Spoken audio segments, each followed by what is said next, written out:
ഞങ്ങളെ അനന്തമായി സ്നേഹിക്കുന്ന ഞങ്ങളുടെ സ്വർഗീയ പിതാവേ, ക്രിസ്ത്യൻ ലൈറ്റ്സിന്റെ ക്വസ്റ്റ്യൻ ആൻസർ സെഷൻ അനേക ദിവസങ്ങളായിട്ട്, അനേക നാളുകളായിട്ട് ഞങ്ങളുടെ ഇടയിൽ നടന്നുകൊണ്ടിരിക്കുകയാണ്. അനേക ചോദ്യങ്ങൾക്ക് അങ്ങയുടെ ദാസൻ ഞങ്ങളുടെ ബാബു സാറ് മനോഹരമായിട്ട് റിപ്ലൈ നൽകിയുണ്ടായി. ഇന്ന് അതിൻ്റെ 100ാമത്തെ എപ്പിസോഡാണ്. കർത്താവെ, ഞങ്ങള് ഈ പ്ലാറ്റ്ഫോമിന്റെ പുറകിൽ പ്രവർത്തിക്കുന്ന സകല വ്യക്തികളെയും അങ്ങയുടെ തിരുക്കരങ്ങളിലേക്ക് സമർപ്പിക്കുകയാണ്. ആദ്യമായിട്ട് ഇതിന്റെ ഹോസ്റ്റ് ഡോക്ടർ ഗ്ലാഡിസ് മാത്യൂസ് മനോഹരമായിട്ട് കഴിഞ്ഞ 99 എപ്പിസോഡുകൾ മനോഹരമായിട്ട് ആങ്കർ ചെയ്യുവാൻ ഞങ്ങളുടെ സഹോദരിക്ക് അവിടുന്ന് കൃപ നൽകി. അതോടൊപ്പം തന്നെ കർത്താവെ, അങ്ങയുടെ ദാസൻ ഞങ്ങളുടെ ബാബു സാറ് ഓരോ ക്വസ്റ്റ്യനും നല്ല രീതിയിൽ ആൻസർ ചെയ്യുവാൻ കർത്താവെ അവിടുന്ന് അദ്ദേഹത്തെ ശക്തീകരിച്ചു. പരിശുദ്ധാത്മാവിന്റെ പ്രത്യേക അഭിഷേകം നൽകി അദ്ദേഹത്തെ അതിന് അങ്ങ് സജ്ജീകരിക്കുകയും ചെയ്തു. ഈ ക്രിസ്ത്യൻ ലൈറ്റ്സിന്റെ പ്ലാറ്റ്ഫോമിന്റെ പുറകിൽ പ്രവർത്തിക്കുന്ന അനേക വ്യക്തികളുണ്ട്. അവരെല്ലാവരെയും ഞങ്ങൾ അങ്ങയുടെ തിരുക്കരങ്ങളിലേക്ക് സമർപ്പിക്കുന്നു. അവർ ചെയ്ത സ്തുത്യർഹമായ കർത്താവെ സകല പ്രവർത്തനങ്ങളും സ്വർഗം റിവാർഡ് ചെയ്യണമേ എന്ന് ഞങ്ങൾ യാചിക്കുകയാണ്. ഇതിന്റെ ആങ്കറേയും അങ്ങയുടെ ദാസനെയും ഈ പ്ലാറ്റ്ഫോമിൽ സ്നേഹിതരായിരിക്കുന്ന ഓരോ വ്യക്തികളെയും അങ്ങയുടെ തിരുക്കരങ്ങളിലേക്ക് സമർപ്പിക്കുകയാണ്. ഇന്നത്തെ പരിശുദ്ധാത്മാവെ, ഈ മീറ്റിംഗിന്റെ ചുമതല അവിടുന്ന് ഏറ്റെടുക്കണം. ഇത് മനോഹരമായിട്ട് നടത്തുവാൻ സ്വർഗം കർത്താവെ ഇതിന് ചുമതലപ്പെട്ടിരിക്കുന്ന സകല വ്യക്തികളെയും അവിടുന്ന് ശക്തീകരിക്കണമേ എന്ന് യാചിക്കുന്നു. ബാബു സാറിനെ ഞങ്ങളുടെ തിരുക്കരങ്ങളിലേക്ക് സമർപ്പിക്കുന്നു. ഗ്ലാഡിസ് മാത്യൂസ് ആങ്കറിനെ ഞങ്ങളുടെ തിരുക്കരങ്ങളിലേക്ക് സമർപ്പിക്കുന്നു. അതുപോലെ ഞങ്ങളുടെ എല്ലാവരെയും അങ്ങയുടെ തിരുക്കരങ്ങളിലേക്ക് സമർപ്പിക്കുകയാണ്. കർത്താവ്, ഈ ക്വസ്റ്റ്യൻ ആൻസറിലൂടെ അനേകർ ദൈവത്തെ അറിയുവാൻ, ദൈവത്തിന്റെ വചനത്തിൽ വന്നിട്ടുള്ള ഡിസ്റ്റോർഷൻസ് അതെല്ലാം എടുത്തു കളഞ്ഞ് വചനം മനസ്സിലാക്കുവാൻ ദൈവത്തിന്റെ പരിശുദ്ധാത്മാവ് ഇതിൽ കേൾക്കുന്ന സകല വ്യക്തികളെയും അവിടുന്ന് ശക്തീകരിക്കണം എന്ന് യാചിക്കുന്നു. വിഷയമെല്ലാം അങ്ങയുടെ തിരുക്കരങ്ങളിലേക്ക് സമർപ്പിക്കുന്നു. സ്വർഗം പ്രവർത്തിക്കുന്നതിനായിട്ട് നന്ദിയോടെ സ്തോത്രം കരയറ്റുന്നു. യേശുവിന്റെ നാമത്തിൽ തന്നെ. നമുക്ക് പാട്ടുപാടി അല്പസമയം ദൈവത്തെ മഹത്വപ്പെടുത്താം. ഇവാഞ്ചലിസ്റ്റ് ബിന്നി മാത്യു നമ്മുടെ മധ്യത്തിലുണ്ട്. Over to you. ഹല്ലേലൂയ, ആമേൻ. അനുഗ്രഹിക്കപ്പെട്ട ഈ നല്ല സമയത്തിനായിട്ട് കർത്താവിന് നമുക്ക് നന്ദി പറയാം. പല സ്ഥലങ്ങളിൽ ഇരുന്നു കൊണ്ട് നമ്മുടെ കർത്താവിനെ സ്തുതിക്കുവാൻ ദൈവം ഒരുക്കുന്ന വിലയേറിയ അവസരത്തിനായിട്ട് കർത്താവിന് നന്ദി പറയാം. ഒരുമിച്ച് നമുക്ക് കർത്താവിന് മഹത്വം കൊടുക്കാം. ആകാശം ദൈവത്തിൻ്റെ മഹത്വത്തെ വർണ്ണിക്കുമ്പോൾ, ആകാശവിധാനം അവൻ്റെ കൈവേലയെ പ്രസിദ്ധമാക്കുമ്പോൾ, എൻ്റെ പാപവും ശാപവും രോഗവും നീക്കുവാൻ, എന്നെ നീതിമാനാക്കുവാൻ ഈ താണഭൂമിയിലേക്ക് കടന്നു വന്ന കർത്താവിന് വന്ദനം ചൊല്ലിക്കൊണ്ട് ഹല്ലേലൂയ, സകല മഹത്വവും അർക്കപ്പെട്ട കുഞ്ഞാടിന് അർപ്പിച്ചുകൊണ്ട് അറിയാവുന്ന പാട്ടാണ്. എല്ലാവരും നമുക്ക് ചേർന്ന് പാടാം.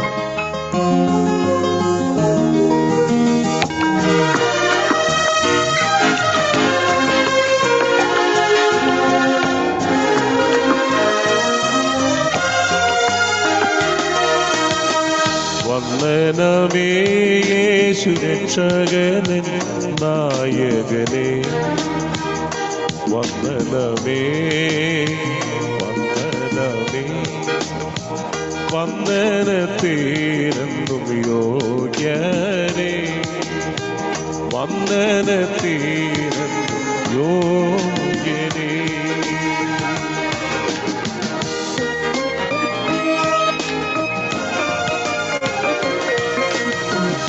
നിന്നനുഗ്രഹങ്ങൾ എന്നിൽ നീ തന്നതാ, നിന്നനുഗ്രഹങ്ങൾ എന്നിൽ നീ തന്നതാ, നിന്നോടെ വന്ദനം എന്നുമെൻ ഗാനമാ, നിന്നോടെ വന്ദനം എന്നുമെൻ ഗാനമാ.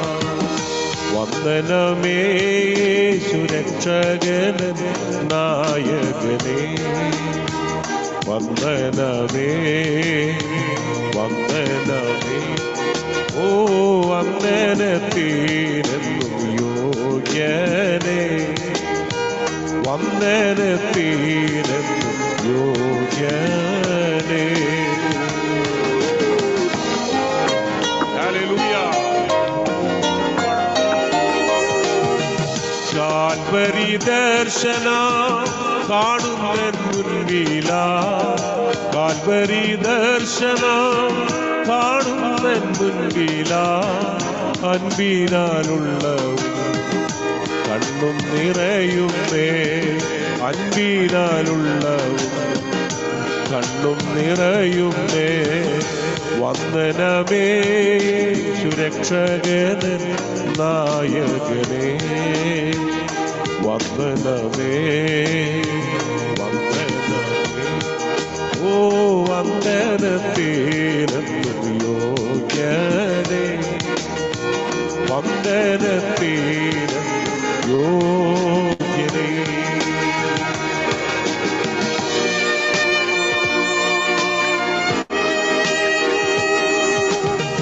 പൊന്നു മഹേശനെ നിന്നുടെ കാരുണ്യം, പൊന്നു മഹേശനെ നിന്നുടെ കാരുണ്യം സന്തതമോർത്തു ഞാൻ നന്ദിയാൽ പാടുകേ, സന്തതമോർത്തു ഞാൻ നന്ദിയാൽ പാടുകേ. വന്ദനമേ സുരക്ഷകന് നായകനേ, വന്ദനമേ വന്ദനമേ. ആമേൻ. വന്ദനത്തിനും യോഗ്യനേ, വന്ദനത്തിനും യോഗ്യനേ. പാപവും ശാപവും രോഗവും നീങ്ങുക. ചേർന്ന് പാടാം.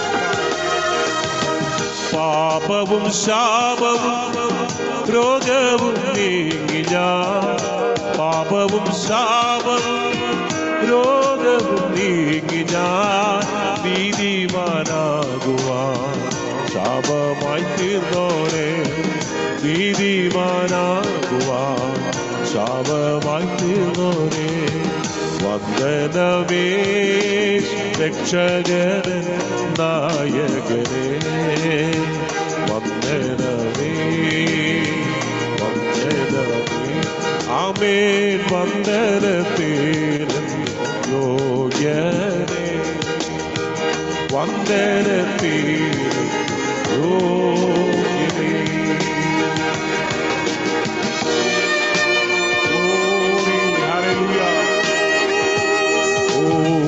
ഇളകാത്ത രാജ്യമാ സിയോനിൻ സ്വന്തമാ, ഇളകാത്ത രാജ്യമാ സിയോനിൻ സ്വന്തമാ. പരരോടു കൂടെ ഞാൻ നിത്യമായി വാണിടും, പരരോടു കൂടെ ഞാൻ നിത്യമായി വാണിടും. വന്ദനമേ യേശു രക്ഷകന് നായകനേ, വന്ദനമേ വന്ദനമേ. ആമേൻ. വന്ദനത്തിനും യോഗ്യനേ, വന്ദനത്തിനും യോഗ്യനേ.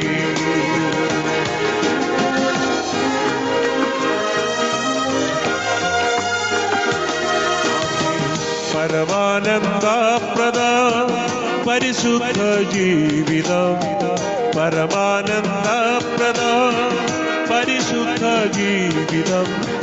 പരലോകതുല്യമെൻ വിശ്വാസ സേവനം, പരലോകതുല്യമെൻ വിശ്വാസ സേവനം. വന്ദനമേ യേശു രക്ഷകന് നായകനേ, വന്ദനമേ വന്ദനമേ. ഓ വന്ദനത്തിനും യോഗ്യനേ, വന്ദനത്തിനും യോഗ്യനേ. ഭാരങ്ങൾ തീർന്നു ഞാൻ ആനന്ദിച്ചിരുന്നു. ചേർന്ന് പാടാം. ഭാരങ്ങൾ തീർന്നു ഞാൻ ആരംഭിച്ചിടുവാൻ, ഭാരങ്ങൾ തീർന്നു ഞാൻ ആരംഭിച്ചിടുവാൻ. ഭാരങ്ങൾ തീർപ്പയൻ കാരുണ്യവാനിലേ, ഭാരങ്ങൾ തീർപ്പയൻ കാരുണ്യവാനിലേ. വന്ദനമേ യേശു രക്ഷകൻ നായകനേ. വന്ദനമേ വന്ദനമേ ഓ വന്ദനത്തിന് യോഗ്യനേ. വന്ദനത്തിന് യോഗ്യനേ യേശു. വന്ദനത്തിന് യോഗ്യനേ. ആമേൻ. വന്ദനത്തിന് യോഗ്യനേ. Hallelujah. Thank you, Jesus. Thank you very much. കർത്താവ് ധാരാളമായി അനുഗ്രഹിക്കട്ടെ, സഹായിക്കട്ടെ. ക്രിസ്ത്യൻസ് എലീറ്റിന്റെ ബൈബിൾ ഇൻസൈറ്റ് എന്ന പ്രോഗ്രാമിന്റെ 100ാമത്തെ എപ്പിസോഡാണ് ഇന്നിവിടെ റെക്കോർഡ് ചെയ്യുന്നത്. എല്ലാ ദൈവമക്കളെയും ക്രിസ്തുയേശുവിന്റെ നാമത്തിൽ ഒരിക്കൽ കൂടി സ്വാഗതം ചെയ്യുകയാണ്. കഴിഞ്ഞ 99 എപ്പിസോഡുകൾ ആയിരക്കണക്കിന് മലയാളികൾക്ക് വിശ്വാസത്തിൽ ഉറച്ചു നിൽക്കുവാനും കർത്താവിൻ്റെ വചനത്തിൽ അവർക്ക് നേരിടുന്നതായിട്ടുള്ള സംശയങ്ങളെ പൊരുൾ തിരിച്ചു കൊടുക്കുവാനും സ്വർഗത്തിലെ ദൈവം കർത്താവിൻ്റെ ദാസൻ ബാബു ജോൺ വേട്ടമലയും അതോടൊപ്പം തന്നെ ഡോക്ടർ ഗ്ലാഡീസ് മാത്യൂസിനെയും ഉപയോഗിച്ചു. അതിന് നമ്മുടെ വലിയവനായ കർത്താവിന് നന്ദി നിറഞ്ഞ ഹൃദയത്തോടെ എല്ലാ മഹിമയും അർപ്പിക്കുകയാണ്. നമ്മുടെ കർത്താവ് അത്ഭുതവാനായ ദൈവമാണ്. കണ്ണിന്റെ കാഴ്ച നഷ്ടപ്പെട്ട് ഒരു പെണ്ണ് എടുത്ത് കയ്യിൽ പിടിക്കുവാൻ മേലാത്ത ഒരു വ്യക്തി കിടക്കുന്ന ബെഡിൽ നിന്ന് എഴുന്നേറ്റ് സ്വന്തം കൈ കൊണ്ട് ഒരു ഗ്ലാസ് വെള്ളം എടുത്ത് കുടിക്കുവാൻ സാധിക്കത്തില്ല. ഉടുപ്പിന്റെ ബട്ടൺസ് പോലും ഇടാൻ മേലാതെ ഒരു കിഡ്നി പേഷ്യന്റ് ഡയാലിസിസിൽ കൂടെ കടന്നു പോകുന്ന ഒരു വ്യക്തിയെ 2021 ഓഗസ്റ്റ് മാസത്തില് കർത്താവ് തന്റെ മഹത്വകരമായ ശുശ്രൂഷയ്ക്ക് പ്രത്യേകിച്ച് ഓൺലൈനിൽ കൂടി ദൈവവചനം മൂലഭാഷയിൽ എഴുതിയിരിക്കുന്നത് അതേ അർത്ഥത്തിൽ പൊരുൾ തിരിച്ചു കൊടുക്കുവാനായിട്ട് വേർതിരിച്ചു. 3 മാസക്കാലം ഗുഡ് ന്യൂസിന്റെ പ്ലാറ്റ്ഫോമിൽ വെച്ച് ഈ ക്ലാസുകൾ നടത്തുവാൻ സ്വർഗത്തിലെ ദൈവം നമ്മളെ സഹായിച്ചു. അത് കഴിഞ്ഞതിന് ശേഷം അവിടെ കണ്ടിന്യൂ ചെയ്യുവാൻ സാധിക്കാത്ത ചില സാഹചര്യങ്ങളുണ്ടായി. ഹല്ലേലൂയ ഒരുക്കി തന്ന പ്ലാറ്റ്ഫോമിലേക്ക് ഷിഫ്റ്റ് ചെയ്തു. ഏകദേശം 1 വർഷക്കാലം കർത്താവിൻ്റെ കൃപയാൽ ക്ലാസുകൾ നടത്തുവാൻ ബേദലഹേം ടു മൗണ്ട് ഒലിവെന്ന വിഷയം വളരെ വിസ്താരമായിട്ട് പഠിപ്പിക്കുവാൻ സ്വർഗത്തിലെ ദൈവം കർത്താവിൻ്റെ ദാസനെ സഹായിച്ചു. അത് കഴിഞ്ഞതിന് ശേഷം 2022 നവംബർ മാസം 25-ാം തീയതി കർത്താവിൻ്റെ വലിയ കൃപയാൽ ഹല്ലേലൂയ പ്ലാറ്റ്ഫോമിൽ നിന്ന് വേറിട്ട് സ്വന്തമായി ഒരു പ്ലാറ്റ്ഫോം ഉണ്ടാക്കി അതിൽ Bible study, systematic Bible study എന്ന തലക്കെട്ടിൽ തുടങ്ങുവാൻ സ്വർഗത്തിലെ ദൈവം സഹായിച്ചു. അന്ന് മുതൽ ഇന്ന് വരെയും മുടക്കം കൂടാതെ എല്ലാ ആഴ്ചകളിലും സ്വർഗത്തിലെ ദൈവം തൻ്റെ വചനം പൊരുൾ തിരിച്ചു കൊടുക്കുവാൻ കർത്താവിൻ്റെ ദാസനെ അഭിഷേകം ചെയ്തു. പ്രാർത്ഥനയുടെ ബലത്തിൽ അത്ഭുതങ്ങൾ നടക്കാൻ തുടങ്ങി. കണ്ണിന്റെ കാഴ്ച നഷ്ടപ്പെട്ട കർത്താവിൻ്റെ ദാസന് കാഴ്ച തിരികെ ലഭിക്കാൻ തുടങ്ങി. കൈകൾ കൊണ്ട് ലാപ്ടോപ്പ് തുറക്കുവാനും മൗസ് ചലിപ്പിക്കുവാനുള്ള കൃപ ലഭിച്ചു. കിഡ്നി ട്രാൻസ്പ്ലാന്റ് ചെയ്തു. അങ്ങനെ അടിക്കടി കഴിഞ്ഞ 5 വർഷമായിട്ട് ഓരോ ദിവസവും തൻ്റെ കൃപ എന്താണ്, എങ്ങനെയാണ് സ്വർഗത്തിലെ ദൈവം ബലഹീനരെ കയ്യിൽ എടുത്ത് ഉപയോഗിക്കുന്നതെന്ന് നേരിട്ട് അറിയുവാനും കാണുവാനും അതിന് സാക്ഷ്യം വഹിക്കുവാനും SBS സ്റ്റുഡൻസിന് ഭാഗ്യം ലഭിച്ചു.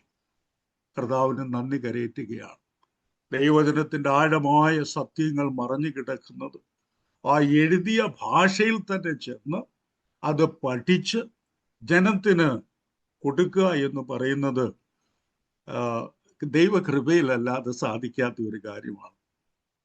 കർത്താവിന് നന്ദി പറയുകയാണ്. കഴിഞ്ഞ ഏകദേശം 1 വർഷങ്ങൾ കൊണ്ട് 99 എപ്പിസോഡാണ് നമ്മൾ ക്വസ്റ്റ്യൻ ആൻസർ സെഷനായിട്ട് ബൈബിൾ ഇൻസൈറ്റ് എന്ന സെഗ്മെന്റിൽ കൂടി കേട്ടുകൊണ്ടിരുന്നത്. അനേകായിരങ്ങൾക്ക് അത് പ്രയോജനപ്പെട്ടു. ഞാൻ ഹൃദയം നിറഞ്ഞ് കർത്താവിന് നന്ദി പറയുകയാണ്.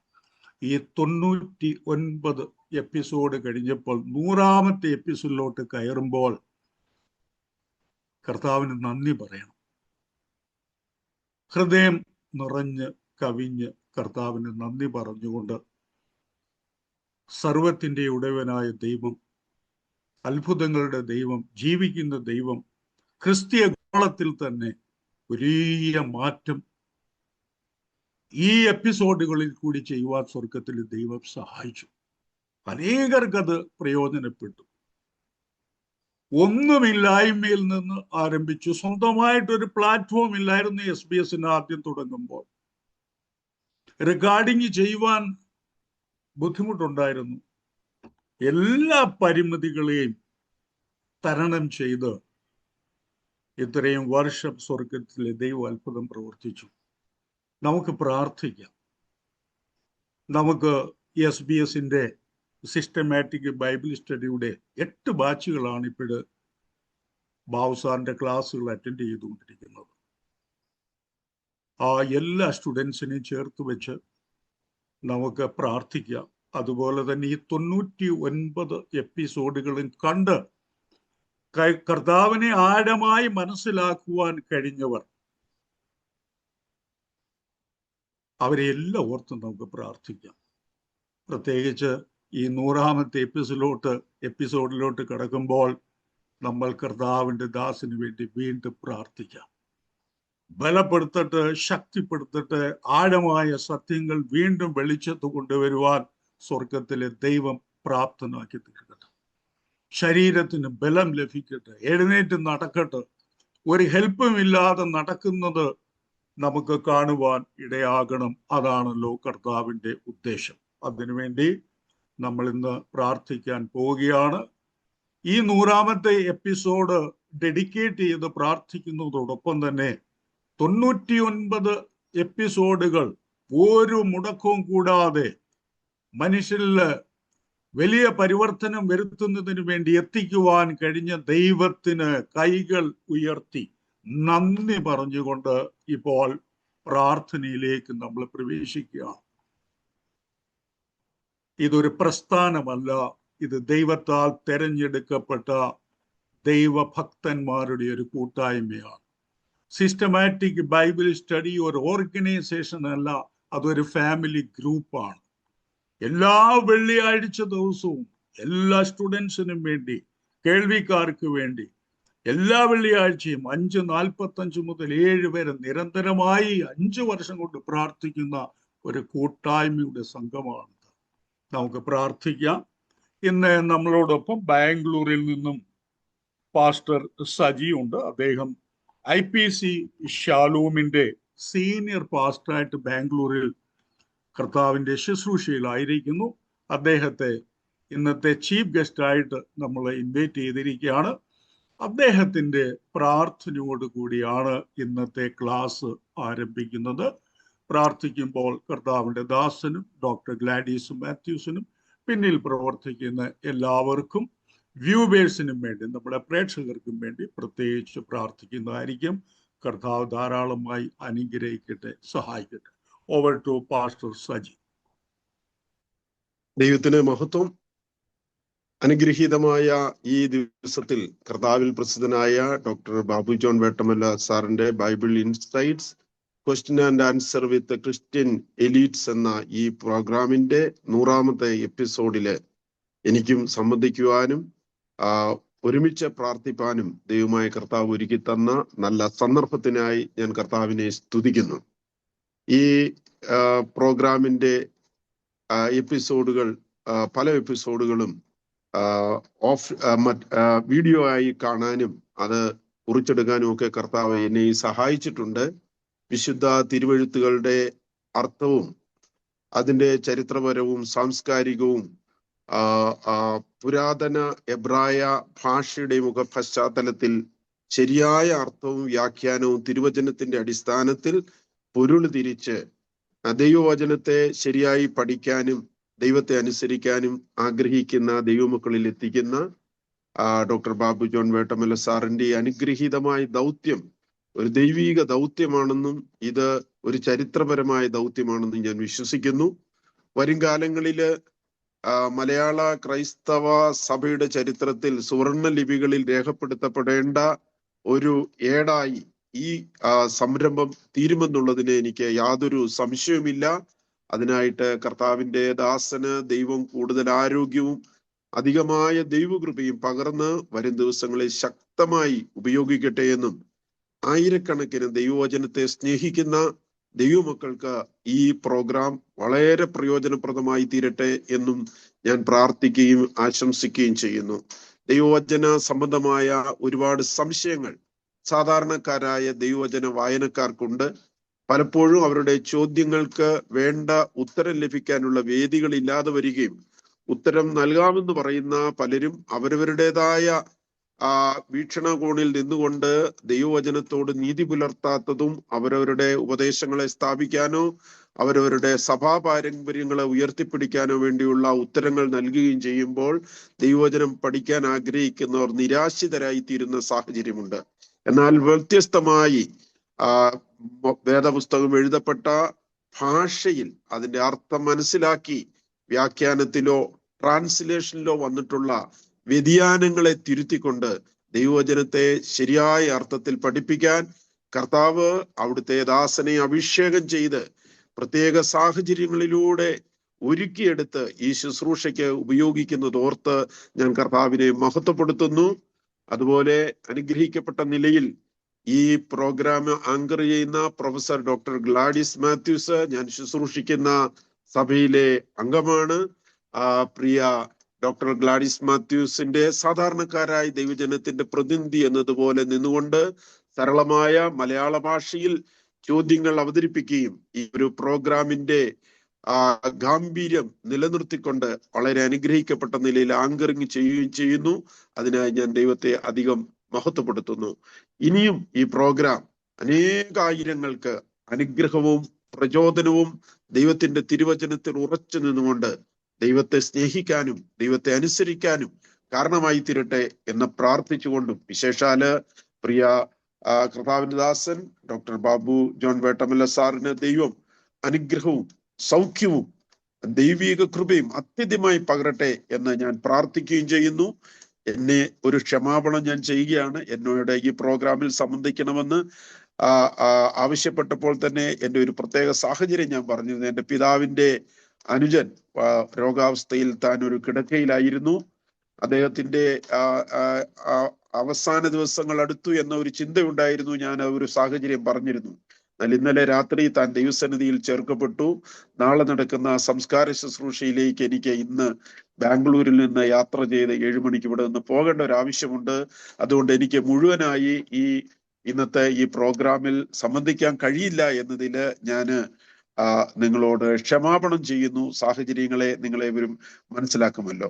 നമുക്ക് ഒരുമിച്ച് ദൈവസന്നിധിയിലേക്ക് പ്രാർത്ഥിക്കാം. ഇത്രത്തോളം നടത്തിയ കർത്താവ്, പ്രതികൂലങ്ങളെ അതിജീവിപ്പാൻ ദൈവകൃപ തന്ന ദൈവം, പിന്നെയും ഈ പ്രോഗ്രാം ഒരു അനുഗ്രഹമായി തീരേണ്ടതിന്, കർത്താവിന്റെ നാമത്തിന് അധികം മഹത്വമായി തീരേണ്ടതിന്, തിരുവെഴുത്തുകളുടെ ശരിയായ അർത്ഥവും വ്യാഖ്യാനവും അറിയാൻ ആഗ്രഹിക്കുന്ന അനേകരിലേക്ക് എത്തിച്ചേരുന്ന ഒരു മാധ്യമമായി ദൈവം വീണ്ടും ഉപയോഗിക്കേണ്ടതിനായി, എല്ലാ തടസ്സങ്ങളെയും ദൈവം നീക്കേണ്ടതിനായി നമുക്ക് ഒരുമിച്ച് പ്രാർത്ഥിക്കാം. മഹാപരിശുദ്ധനും നിത്യനുമായി ഞങ്ങളുടെ ദൈവമേ, സ്വർഗീയ പിതാവേ, അനുഗ്രഹീതമായി നല്ല സന്ദർഭത്തിനായി ഞങ്ങൾ നന്ദിയോടെ സ്തോത്രം ചെയ്യുന്നു. ഈ അനുഗ്രഹിക്കപ്പെട്ട ചോദ്യോത്തര വേളയുടെ 100ാമത്തെ എപ്പിസോഡിലേക്ക് കടന്നു വരുവാൻ സർവകൃപാലുവായ ദൈവം കൃപ ചെയ്തതോർത്ത് എല്ലാ സ്തോത്രവും സ്തുതിയും മഹത്വവും ആരാധനയും ഞങ്ങൾ അങ്ങേക്ക് അർപ്പിക്കുന്നു. കർത്താവേ, അവിടുത്തെ കൃപയ്ക്കായി, അവിടുത്തെ ജനത്തെ അവിടുന്ന് സ്നേഹിക്കുന്നതിനായി ഞങ്ങൾ അങ്ങേ മഹത്വപ്പെടുത്തുകയാണ്. കർത്താവെ, അവിടുന്ന് അരുളി ചെയ്ത അവിടുത്തെ വചനങ്ങളുടെ ആഴമായ അർത്ഥം, ശരിയായ രീതിയിൽ ഗ്രഹിക്കേണ്ടതിന് അങ്ങയുടെ ദാസനെ കർത്താവ് ഒരുക്കി ആ പുരാതന ഭാഷ ഗൗരവത്തോടെ പഠിച്ച് കർത്താവെ ആ സമൂഹത്തിന്റെ ഇടയിൽ ശുശ്രൂഷിപ്പാനും തക്ക സമയത്ത് മലയാളികളായ ക്രൈസ്തവർക്ക് തനിക്ക് ലഭിച്ച ദൈവകൃപയ്ക്കൊത്തവണ്ണം ശുശ്രൂഷിക്കേണ്ടതിന് ഇങ്ങനെ ഒരു വേദി ഒരുക്കി തന്ന ദൈവത്തിന്റെ മഹാകൃപയ്ക്കായി ഞങ്ങൾ നന്ദിയോട് സ്തോത്രം ചെയ്യുന്നു. ഞങ്ങൾ കേട്ടതുപോലെ ഇതിന്റെ തുടക്കം മുതൽ പല ഘട്ടങ്ങളിലും പലതരത്തിലുള്ള ചേഞ്ചുകൾ ഉണ്ടായി. എന്നാൽ തമ്പുരാൻ ഇത്രത്തോളം നടത്തിയല്ലോ. അവിടുന്ന് തെരഞ്ഞെടുത്തടിപ്പിക്കുന്ന മനുഷ്യരെ ഈ പ്രോഗ്രാമിനോട് കൂടെ ചേർത്ത് നിർത്തിയിരിക്കുന്നത് കൊണ്ട് സ്തോത്രം. അവിടുത്തെ വചനം പഠിക്കാൻ ആഗ്രഹിക്കുന്ന, അങ്ങേ അനുസരിക്കാൻ ആഗ്രഹിക്കുന്ന അനേകരെ ഈ പ്രോഗ്രാമിലേക്ക് അവിടുന്ന് ചേർത്ത് കൊണ്ടുവന്നതിനായി സ്തോത്രം. ഞങ്ങൾ അങ്ങയുടെ ദാസന് വേണ്ടി ഒരുമിച്ച് പ്രാർത്ഥിക്കുന്നു. ഞങ്ങൾ കേട്ടതുപോലെ അവിടുത്തെ അത്ഭുത കരസ്പർശം അങ്ങയുടെ ദാസന്റെ ജീവിതത്തിൽ ഉണ്ടായി ഇത്രത്തോളം നിലനിർത്തിയല്ലോ. ശാരീരികമായ ഒരുപാട് ക്ലേശങ്ങളുടെ മധ്യത്തിലും അവിടുത്തെ കൃപ അങ്ങയുടെ ദാസന്റെ മേൽ പകർന്ന് ശക്തിയും ബലവും ആരോഗ്യവും നൽകി ഇത്രത്തോളം നിർത്തിയത് കൊണ്ട് സ്തോത്രം. മുൻവരുന്ന ദിവസങ്ങളിൽ കർത്താവെ അവിടുത്തെ കൃപ അത്യധികമായി പകർന്ന് അങ്ങയുടെ ദാസനെ ബലപ്പെടുത്തണമേ. തനിക്ക് എഴുന്നേറ്റ് നടക്കുവാനുള്ള ദൈവിക സൗഖ്യം തന്റെ ശരീരത്തിൽ വ്യാപരിക്കാൻ ഞങ്ങൾ പ്രാർത്ഥിക്കുന്നു. അനേക സ്ഥലങ്ങളിൽ കടന്നുപോയി ശുശ്രൂഷിപ്പാനുണ്ട്. അതിനുള്ള ദൈവകൃപ കർത്താവെ, സൗഖ്യം, വിടുതൽ അവിടുത്തെ ദാസന് നൽകണമേ. നിങ്ങളുടെ ദാസന്റെ കുടുംബത്തെ അനുഗ്രഹിക്കുമാറാകണമേ. ഈ പ്രോഗ്രാമുമായി ചേർന്ന് നിൽക്കുന്ന, ഈ പ്രോഗ്രാം ഹൃദയത്തിൽ കൊണ്ടു നടക്കുന്ന ഒരുപാട് ദൈവ മനുഷ്യരുണ്ടല്ലോ. ഞങ്ങൾ അവരെ എല്ലാ ദൈവകരങ്ങളിൽ ഏൽപ്പിച്ചു പ്രാർത്ഥിക്കുന്നു. അവരുടെ ആഗ്രഹം, പ്രാർത്ഥന, പ്രയത്നങ്ങൾ ക്രിസ്തുവിൽ സഫലമായി തീരട്ടെ എന്ന് ഞങ്ങൾ പ്രാർത്ഥിക്കുകയാണ്.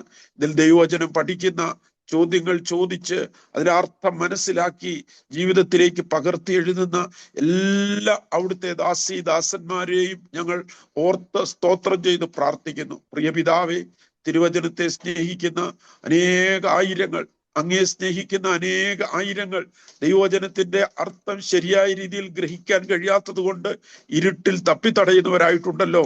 അങ്ങനെയുള്ള പ്രിയപ്പെട്ടവരെ പല നിലകളിൽ ഈ പ്രോഗ്രാമുമായി ബന്ധിപ്പിക്കുമാറാകണമേ എന്ന് ഞങ്ങൾ പ്രാർത്ഥിക്കുന്നു. ഈ വരുന്ന എപ്പിസോഡുകൾ വളരെ ദൈവത്തിന്റെ നാമത്തിന് പ്രയോജനകരമായി തക്കവണ്ണം ചെയ്യേണ്ടതിന് ആവശ്യമുള്ള എല്ലാ നല്ല സാഹചര്യങ്ങളെയും എല്ലാ ദൈവകൃപയും കർത്താവെ അവിടുത്തെ ദാസന്മാരുടെ മേൽ അവരിന്ന് പകരുമാറാകണമേ. ഈ പ്രോഗ്രാം ആങ്കർ ചെയ്യുന്ന പ്രൊഫസർ ഡോക്ടർ ഗ്ലാഡിസ് മാത്യൂസിനായി സ്തോത്രം ചെയ്യുന്നു. ദൈവം തനിക്ക് കൊടുത്ത വിവേകത്തിനായി, കൃപയ്ക്കായി, അനുഗ്രഹങ്ങൾക്കായി സ്തോത്രം. ആരോഗ്യത്തോടെ, ബലത്തോടെ, കൃപയോടെ പിന്നെയും നടത്തുമാറാകണമേ. ഇത് കോർഡിനേറ്റ് ചെയ്യുന്ന പ്രിയപ്പെട്ടവർ, ടെക്നിക്കലായി ഇതിനെ സഹായിക്കുന്ന പ്രിയപ്പെട്ടവർ, മറ്റ് പല നിലകളില് ഈ പ്രോഗ്രാമുമായി ചേർന്ന് നിൽക്കുന്ന പ്രിയപ്പെട്ടവർക്കായി ഞങ്ങൾ നന്ദിയോടെ കർത്താവിനെ സ്തോത്രം ചെയ്യുന്നു. അവിടുന്ന് എല്ലാവരെയും അറിയുന്നല്ലോ. ആയുസ്സും ആരോഗ്യവും കൃപയും അത്യധികമായി പകർന്ന് അവിടുത്തെ ദാസന്മാരെ അനുഗ്രഹിക്കുമാറാകണമേ.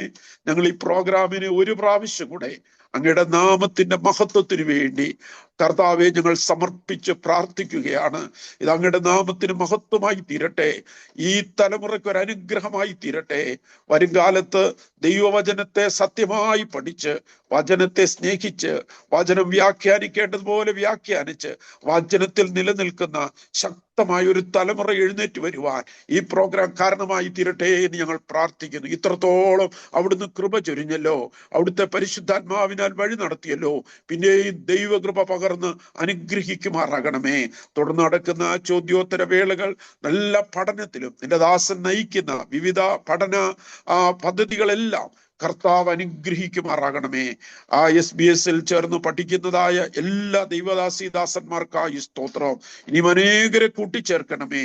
ദൈവവചനം പഠിക്കാനുള്ള താഴ്മ, തൃക്കാൽക്കലിരുന്ന് തിരുവചനം പ്രാപിക്കാനുള്ള താഴ്മ ഞങ്ങൾ എല്ലാവർക്കും പകരണമേ. ഞങ്ങളുടെ ദാസനെ ശക്തിപ്പെടുത്തണമേ. ശക്തന്മാരായ അനേക ദാസന്മാരെ എഴുന്നേൽപ്പിക്കണം. അവിടെ ഞങ്ങൾ പ്രാർത്ഥന കേൾക്കുന്നതുകൊണ്ട് സ്തോത്രം. കൃപയിൽ മറയ്ക്കുന്നതുകൊണ്ട് സ്തോത്രം. ഈ പ്രോഗ്രാം വീണ്ടും അനുഗ്രഹമാക്കി തീർക്കുന്നതുകൊണ്ട് സ്തോത്രം. യേശു ക്രിസ്തുവിൻ നാമത്തിൽ അപേക്ഷിക്കുന്നു. കൃപയോടെ കേൾക്കണമേ സ്വർഗീയ പിതാവേ. Praise the Lord. 100ലേക്ക് കാൽവെച്ച ബൈബിൾ ഇൻസൈറ്റ് ക്വസ്റ്റ്യൻ ആൻസർ സെഷന്റെ ഈ എപ്പിസോഡിൽ ജോയിൻ ചെയ്തിരിക്കുന്ന എല്ലാ മാന്യ കർത്തൃദാസന്മാർക്കും, വിശേഷിച്ചും ഈ മീറ്റിംഗിൽ ലീഡ് ചെയ്യുന്ന പാസ്റ്റർ KT രാജൻ അവർകൾക്കും, ചീഫ് ഗസ്റ്റ് ആയിരുന്ന ഞാൻ അംഗമായിട്ടുള്ള സഭയിലെ ശുശ്രൂഷകൻ പാസ്റ്റർ സജി ചക്കിഞ്ചിറ അവർകൾക്കും മറ്റ് ദൈവമക്കൾക്കും യേശുക്രിസ്തുവിന്റെ ധന്യനാമത്തിൽ എൻ്റെ സ്നേഹ വന്ദനം. അധികം മുഖവരയില്ലാതെ ഈ പ്രോഗ്രാം എങ്ങനെ ആരംഭിച്ചു എന്നത് ചുരുക്കമായി പറയുവാൻ ഞാൻ ആഗ്രഹിക്കുന്നു. ഡോക്ടർ ബാബു ജോൺ വേട്ടമല സാറിനെ ഞാൻ പരിചയപ്പെടുന്നത് എൻ്റെ സഹോദരൻ പാസ്റ്റർ ലെസ്ലി മാത്യുവിൽ കൂടെയാണ്. ബാബു സാറുമായി ഫോണിൽ സംസാരിച്ചപ്പോൾ വേദപുസ്തക അടിസ്ഥാനത്തിൽ ഉള്ള ഒരു ചോദ്യോത്തര പങ്ക്തി, ഒരു ക്വസ്റ്റ്യൻ ആൻസർ സെഷൻ ആരംഭിക്കുവാൻ ദൈവം തൻ്റെ മനസ്സിൽ കൊടുത്ത പ്രേരണയെപ്പറ്റി അദ്ദേഹം പറയുകയുണ്ടായി. അങ്ങനെ കഴിഞ്ഞ ജൂലൈ മാസത്തിൽ പ്രാർത്ഥനയോടെ ആരംഭിച്ചതാണ് ഈ എളിയ സംരംഭം. ഇതിനോടകം ലോകത്തിന്റെ പല രാജ്യങ്ങളിൽ നിന്നും സഭാവ്യത്യാസമെന്നെ ദൈവവചനം സ്നേഹിക്കുന്ന ക്രിസ്തീയ സമൂഹത്തിന്റെ അനേകം സംശയങ്ങൾക്കും ചോദ്യങ്ങൾക്കും ബാബു സർ ഈ പ്ലാറ്റ്ഫോമിൽ കൂടി മറുപടി തന്നു കഴിഞ്ഞു. ഇന്ന് ഈ 100ാമത്തെ എപ്പിസോഡിൽ നിൽക്കുമ്പോൾ ഇത്രത്തോളം ഈ ശുശ്രൂഷയെ അനുഗ്രഹിച്ച ദൈവത്തോട് ഞങ്ങൾ വളരെ നന്ദിയുള്ളവരാണ്. വിശേഷിച്ചും എനിക്ക് ഈ പ്രോഗ്രാം ഹോസ്റ്റ് ചെയ്യുവാൻ ദൈവ അവസരം തന്നതിനെ ഓർത്ത് ഞാനും ദൈവത്തോട് വളരെ നന്ദിയുള്ളവളാണ്. തിരുവചനത്തിലെ അത്ഭുതങ്ങളെ അറിയുവാൻ എൻ്റെ കണ്ണുകളെ തുറക്കണമേ എന്ന സങ്കീർത്തനത്തിൽ വായിക്കുന്ന ആ വചനപ്രകാരം ഈ ചോദ്യോത്തര പങ്ക്തി, ഇന്നത്തെ ഈ ചോദ്യോത്തര പങ്ക്തിയിലെ ക്വസ്റ്റ്യൻസിലേക്ക് കടക്കുന്നു. ആദ്യത്തെ ചോദ്യം ജനറൽ ആയിട്ടുള്ള ഒരു ചോദ്യമാണ്. Sir, we always hear you saying that the language of the New Testament is Hebrew. For the last many centuries, the entire world of the New Testament churches are saying that the New Testament is written in Greek. Can you substantiate your claim with clear evidences? മലയാളത്തിൽ സാറിന്റെ പ്രസംഗങ്ങളിലും മറ്റും എപ്പോഴും പറയുന്ന ഒരു വിഷയമാണ് പുതിയ നിയമത്തിന്റെ ഭാഷ എബ്രായ ഭാഷയാണെന്നുള്ളത്. കഴിഞ്ഞ പല നൂറ്റാണ്ടുകളായി പുതിയ നിയമസഭകളിലുള്ള എല്ലാവരും അവകാശപ്പെടുന്നത് പുതിയ നിയമഭാഷ ഗ്രീക്ക് ആണെന്നാണ്. അങ്ങനെയെങ്കിൽ സാറിന്റെ ടീച്ചിങ് അല്ലെങ്കിൽ പഠിപ്പിക്കലിനെ സ്ഥിരീകരിക്കുവാൻ വ്യക്തമായ തെളിവുകളുണ്ടോ? ഉണ്ടെങ്കിൽ അവ എന്താണ്?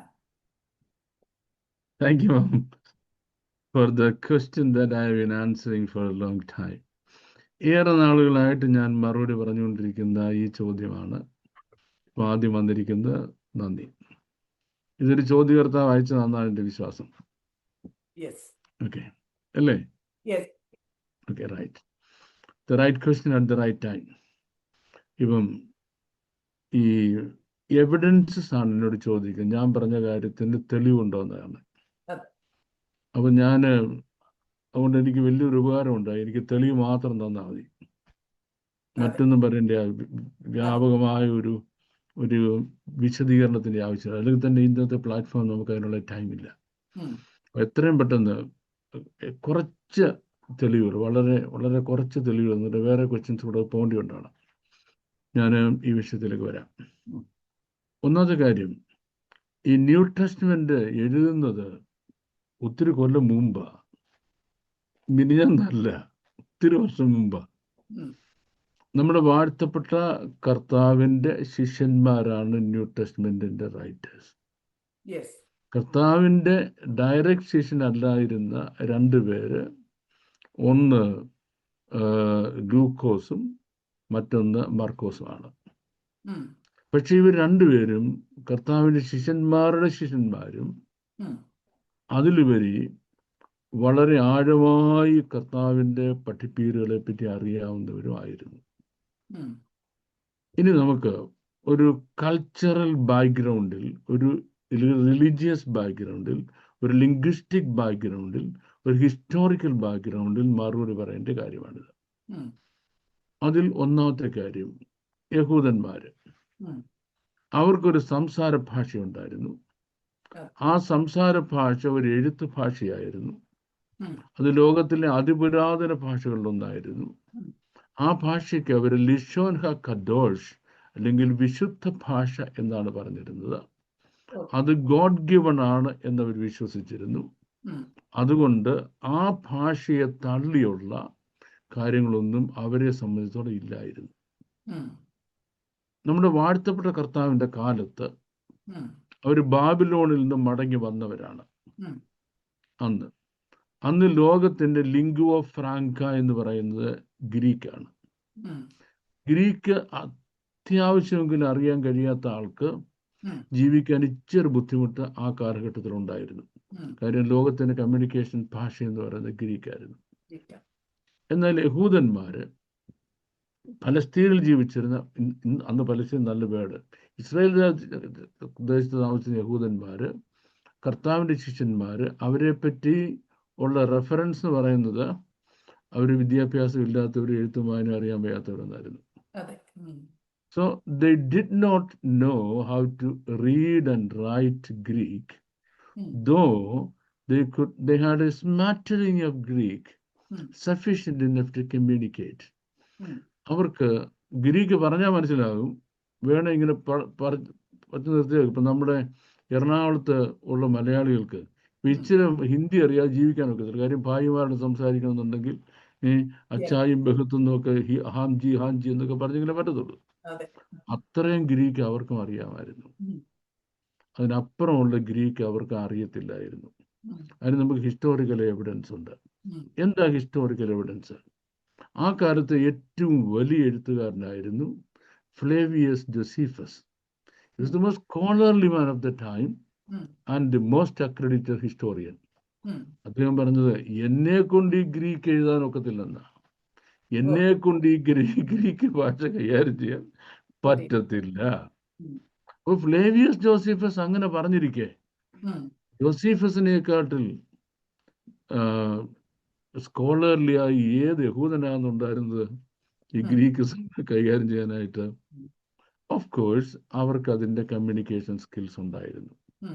ഇനി കൊണ്ടോണേ, ആ കാലത്ത് അവർ യഹൂദ ഭാഷ സംസാരിക്കുകയും അതവരതിനെ അവിടെ ഇമോഷണലായിട്ട് കാണുകയും അവരുടെ റിലീജിയസ് ആയ കാര്യങ്ങളിൽ ഗ്രീക്കിനെ ഒഴിവാക്കുകയും ഹീബ്രു മാത്രം ഉപയോഗിക്കുകയും ചെയ്തിരുന്നു. കാരണം അത് ലിഷോൻ ഹക്കഡോഷ് ആയിരുന്നു.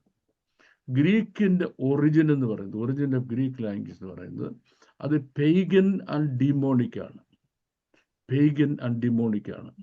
അങ്ങനെയാണ് അവർ കണ്ടിരുന്നത്. ഗ്രീക്കിൻ്റെ എല്ലാ അതിൻ്റെ സാഹിത്യം, അതിൻ്റെ തത്വചിന്തകൾ, ഇത് മുഴുവനും ഡിമോണിക് ആൻഡ് പെയ്ഗൻ ബേസ്ഡ് ആണ്. വിഗ്രഹാരാധനയിൽ അധിഷ്ഠിതമാണ് അതിൻ്റെ ഭാഷാശൈലി മുഴുവനും, അതിൻ്റെ സാഹിത്യവും അതുപോലെ തന്നെ അതിൻ്റെ തത്വചിന്തയും അങ്ങനെയാണ്. അതുകൊണ്ട് യഹൂദന്മാർ അതിനെ ഒരു നിഷിദ്ധ ഭാഷയായിട്ട്, അശുദ്ധ ഭാഷയായിട്ട്, അബോമിനേഷൻ ആയിട്ടാണ് കണക്കാക്കിയത്. To them it was a matter of abomination they wouldn't use for the religious purposes. യഹൂദന്മാര് ആ കാലഘട്ടത്തിൽ ഒരു സെക്കൻഡറി ലാംഗ്വേജ് ആയിട്ട് അരാമിക് ഉപയോഗിച്ചിരുന്നു. As a secondary language. It was not their primary language. Not their primary language at all. എന്താണ് അതിന് തെളിവ്? തെളിവ് നമ്മളെ ക്രൂശിന്റെ മുകളിലോട്ട് നോക്കണം. അവിടെ എഴുതിയിരിക്കുന്നത് യഹോശുവ നസ്രി മെലേക്ക് യഹൂദി എന്നാണ്. നമ്മുടെ വാഴ്ത്തപ്പെട്ട കർത്താവിന്റെ കുറ്റപത്രം യഹോശുവ നസ്രി, യഹോശുവ നസ്രി മേലേക്ക് യഹൂദി. നസറനായ യേശു യഹൂദന്മാരുടെ രാജാവെന്ന് എബ്രായ ഭാഷയിലും ലിംഗുവ ഫ്രാങ്കിയായ ഗ്രീക്ക് അതിൻ്റെ താഴെയും ഇനിയും അവരുടെ റോമാക്കാരുടെ ഒഫീഷ്യൽ ലാംഗ്വേജായ ലത്തീൻ ഭാഷയിൽ എഴുതി. Now my question, അരാമിക് അവരുടെ ഒഫീഷ്യൽ ഭാഷയായിരുന്നെങ്കിൽ അരാമിക്കിൽ എഴുതുമായിരുന്നു. അരാമിക്കിൽ എഴുതിയിട്ടില്ല. ഇനി നമ്മൾ വിശുദ്ധ വേദപുസ്തകം തുടർമാനമായി വായിച്ചു വരുമ്പോൾ, എസ്പെഷ്യലി ഗോസ്പെൽസ് തുടർമാനമായിട്ട് വായിച്ചു വരുമ്പോൾ, ഒരുപാട് യഹൂദ പദങ്ങൾ കൊടുത്തിട്ട് അതിനെ എബ്രായ ഭാഷയിൽ ഇങ്ങനെ പറഞ്ഞിരിക്കുന്നു, എബ്രായ ഭാഷയിൽ ഇങ്ങനെ പറഞ്ഞിരിക്കുന്നു, എബ്രായ ഭാഷയിൽ ഇങ്ങനെ പറഞ്ഞിരിക്കുന്നു പറയുന്നു. What does it mean? That means അത് ഒറിജിനൽ ഹീബ്രുവിൽ നിന്ന് ഗ്രീക്കിലോട്ട് ട്രാൻസ്ലേറ്റ് ചെയ്യുമ്പോൾ അത് അൺട്രാൻസ്ലേറ്റബിൾ ആയതുകൊണ്ട്, മുഖ്യമായും, അല്ലെങ്കിൽ ട്രാൻസ്ലേറ്റ് ചെയ്താൽ അതിൻ്റെ ഇഫക്റ്റ് പോകുന്നുള്ളത് കൊണ്ടും അങ്ങനെ തന്നെ എഴുതിയിരിക്കുന്നു. എബ്രായ ഭാഷയിൽ ഇന്ന പേര് പറയുന്ന, എബ്രായ ഭാഷയിൽ ഇങ്ങനെ പറയുന്ന എന്ന് എടുത്തെടുത്ത് പറഞ്ഞിരിക്കുന്ന ഒരുപാട് കാര്യങ്ങൾ നമുക്ക് കാണാൻ കഴിയും. So it is original written in Hebrew. ഇനി മുഴുവൻ ന്യൂ ടെസ്റ്റ്മെന്റും ഹീബ്രുവിലാണോ എഴുതിയത് എന്നൊരു ചോദ്യമുണ്ട്.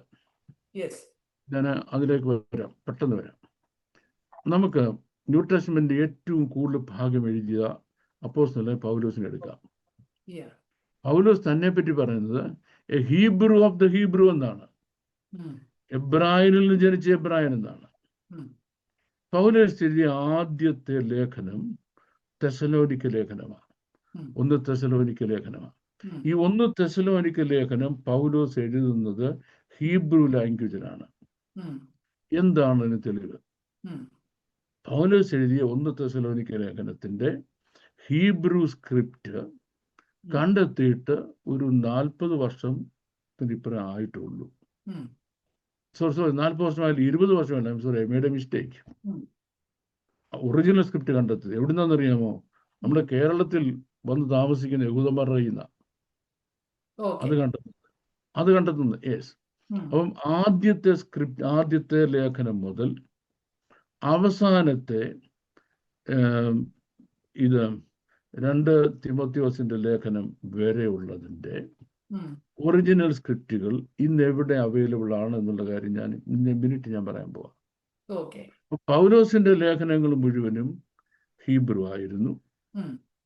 പൗലോസ് ഉൾപ്പെടെയുള്ള ലേഖനങ്ങൾ മുഴുവനും ഹീബ്രു ആയിരുന്നതിനുള്ള എവിഡൻസ് എന്താണ് ഞാൻ ഈ പറയുന്നതിന്റെ? ഉം. കേട്ടോണം. Yes. അവർ ഹീബ്രുവിൽ എഴുതുകയും ഉം. അതേ സമയം തന്നെ യവന വായനക്കാർക്ക് വേണ്ടി യവന ഭാഷയിലോട്ട് ട്രാൻസ്ലേറ്റ് ചെയ്ത് കൊടുക്കുകയും ചെയ്തിരുന്നു. അപ്പം ഇസ്രായേൽ താമസിക്കുന്ന യഹൂദന്മാരുടെ കയ്യിൽ അതിന്റെ ഒറിജിനൽ ഹീബ്രു സ്ക്രിപ്റ്റ് ഉണ്ട്.